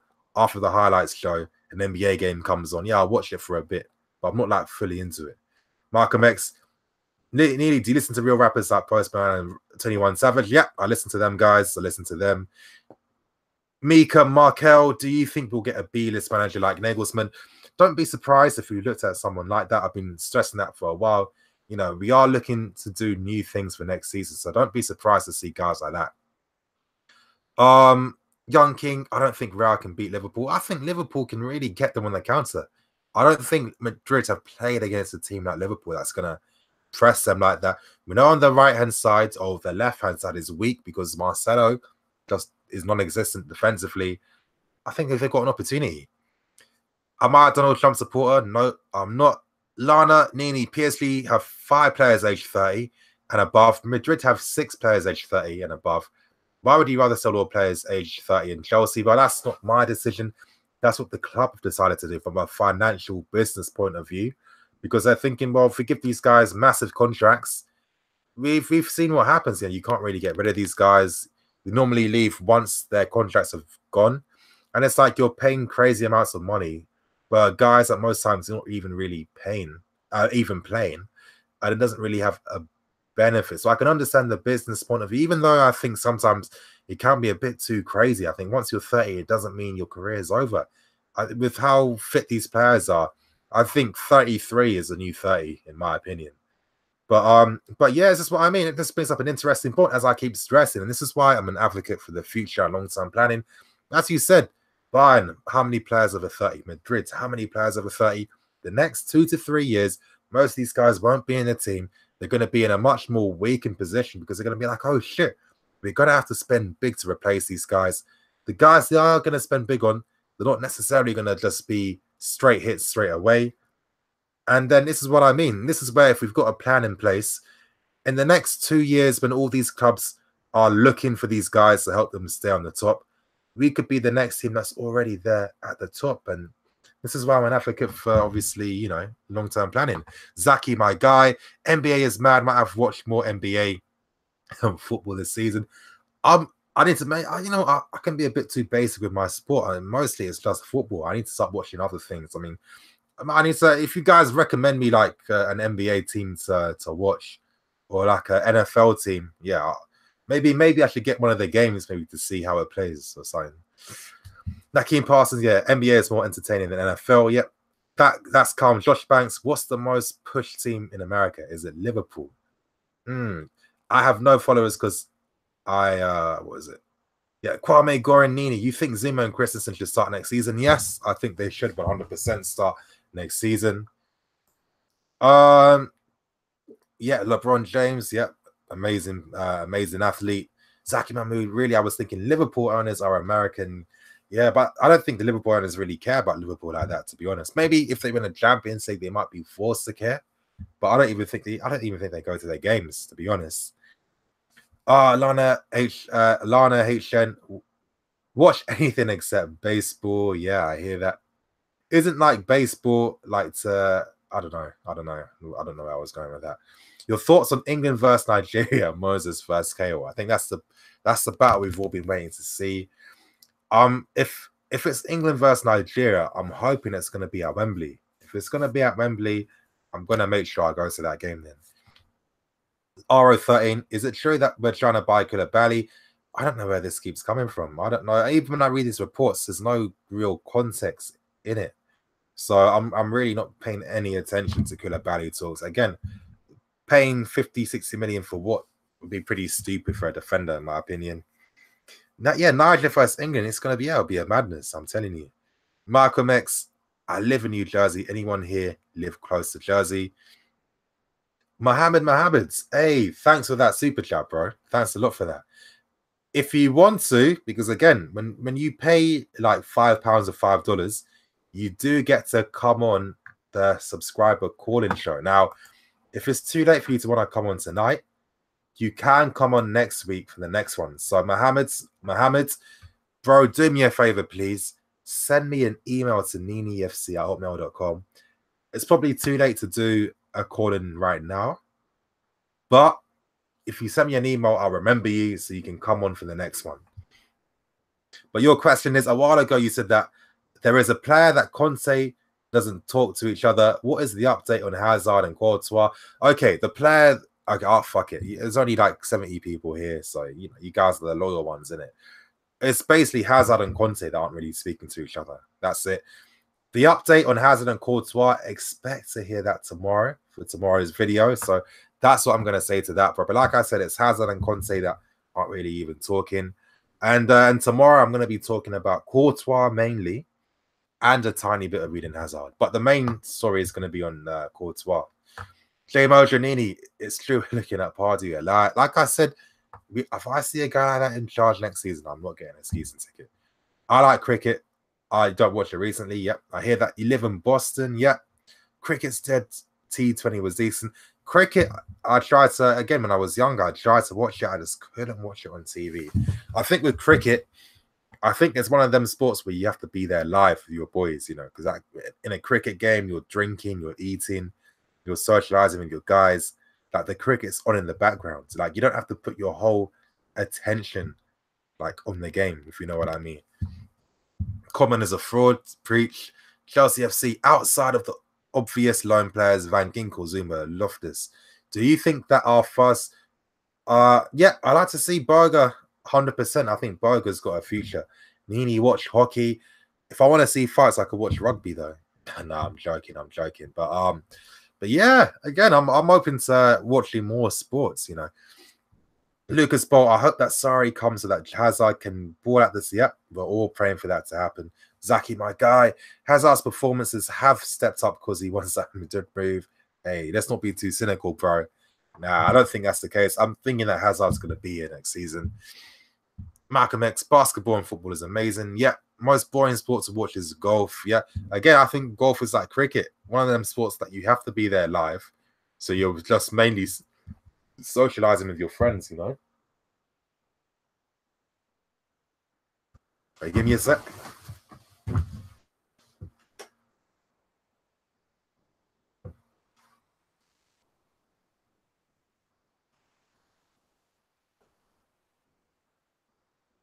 Oh shit. I thought I heard something at my door, but I was thinking, how am I going to hear something at 3 a.m? But yeah, NiiNiifc. Awash, NiiNiifc, do the live streams in Malaysia. Yeah, that's what I'm hoping to do. Find a nice background location. Pray to God I get strong Wi-Fi, and yeah, that's basically it. NiiNiifc, there's a bike, and I'm not gonna lie, my house has been broken into twice beforehand. So it's happened. The last time this place was robbed was I think 4 years ago, but thank God there's not many valuable things. Well, there wasn't many valuable things at that moment in time because, yeah. And thank God my mum is paranoid when it comes to locking up doors. There's locks on every single door in the house. They set the alarm and then obviously, yeah. So we got lucky, basically. Dorman Richards, NiiNiifc, should expectations of Chelsea's youth players be so high? Yes, they should, because they've won 5 FA Youth Cups in a row. And no other team has done that since for like 50 years. For me, a good youth team doesn't mean top prospect from an individual point of view, but it's getting to that point where you're seeing standout players in competitions, and they're mostly coming from Chelsea players. And then yeah, I think that, you know, it's okay to, like, you know, it's okay to accept that we do have those top prospects as well. NiiNiifc looks fresh. Thank you. Honestly, why is everyone like gassing me up today? Like, it's not the first time I've had a haircut and done a video, but again, I appreciate it. I'm not gonna lie, I appreciate it. I'm gonna bring that energy with me for tomorrow. So the more I get, the better, to be honest. Zaki, I don't know, man. I'm torn. What's best for Hazard and what's best for Chelsea? Hazard needs to go to Madrid to win a UCL. Honestly, I'm selfish. I want Hazard to stay at Chelsea, to be honest. I'm selfish. Hussein, Josh, you getting, yep. Move to another house, and I allow that. You're risking doing streams on your holiday, especially if we're going with your lady. She knows what the deal is, you know what I mean? So yeah, I'll be calm. NiiNiifc looks like he will steal any girl. Ooh, nah, I'm a Christian. Hussein, NiiNiifc, low-key feeling this trim today. I'm not gonna lie. I left the barbers today with a smile on my face. I didn't care who was looking at me. I was smiling. So yeah, he used the gold. He used the gold clippers today. So it sums it up. It sums up my mood. Kwame, NiiNiifc, do you think Sarri will take the Europa League seriously next season? Yes, I think he should, because if you win it, you get automatic Champions League qualification. And I think if you're in Europe, got a chance of winning. I want us to win it so I can see us win the Europa Super Cup. Haven't won it yet. We lost to Atletico twice. Yeah, we lost to Atletico. Yeah, exactly. So yeah, we need to win it. We need to win it. NiiNiifc, Jesus Canini is our most devoted player, and I wish Chelsea can support him with top class players to give him a UCL. Yep, exactly. NiiNiifc, stand up there. Let me see that outfit. Wow, real talk, bro. You think I'm gonna start twerking for you, bro?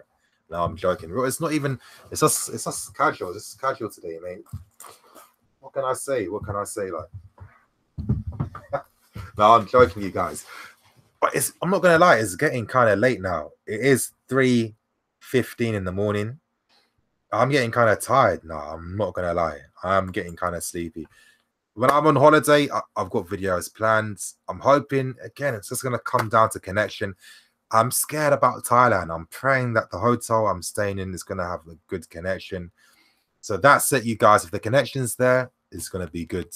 But you guys, I'm gonna keep it moving. It's getting kind of late. I've been on for 3 hours because, you know, I've got no discipline. But thank you to everyone that still stayed with me this whole entire time. It's good talking to you guys, good having fun and that. Thank you to all the callers that came on today. Of course, I can speak about football 24/7, to be honest. So you guys know me. NiiNiifc working for them views. I nearly did. Yeah, don't worry. I got my Ethernet cable, I got my Elgato packs, I got everything sorted. So don't worry. I'm going to try my best to see. Again, let's just pray, because when I was in Bali, their internet connection was non-existent. It was awful. I couldn't do anything with it. So hopefully it's going to be good when I'm in Thailand. But you guys, thanks to everyone for obviously participating and still being here. It's all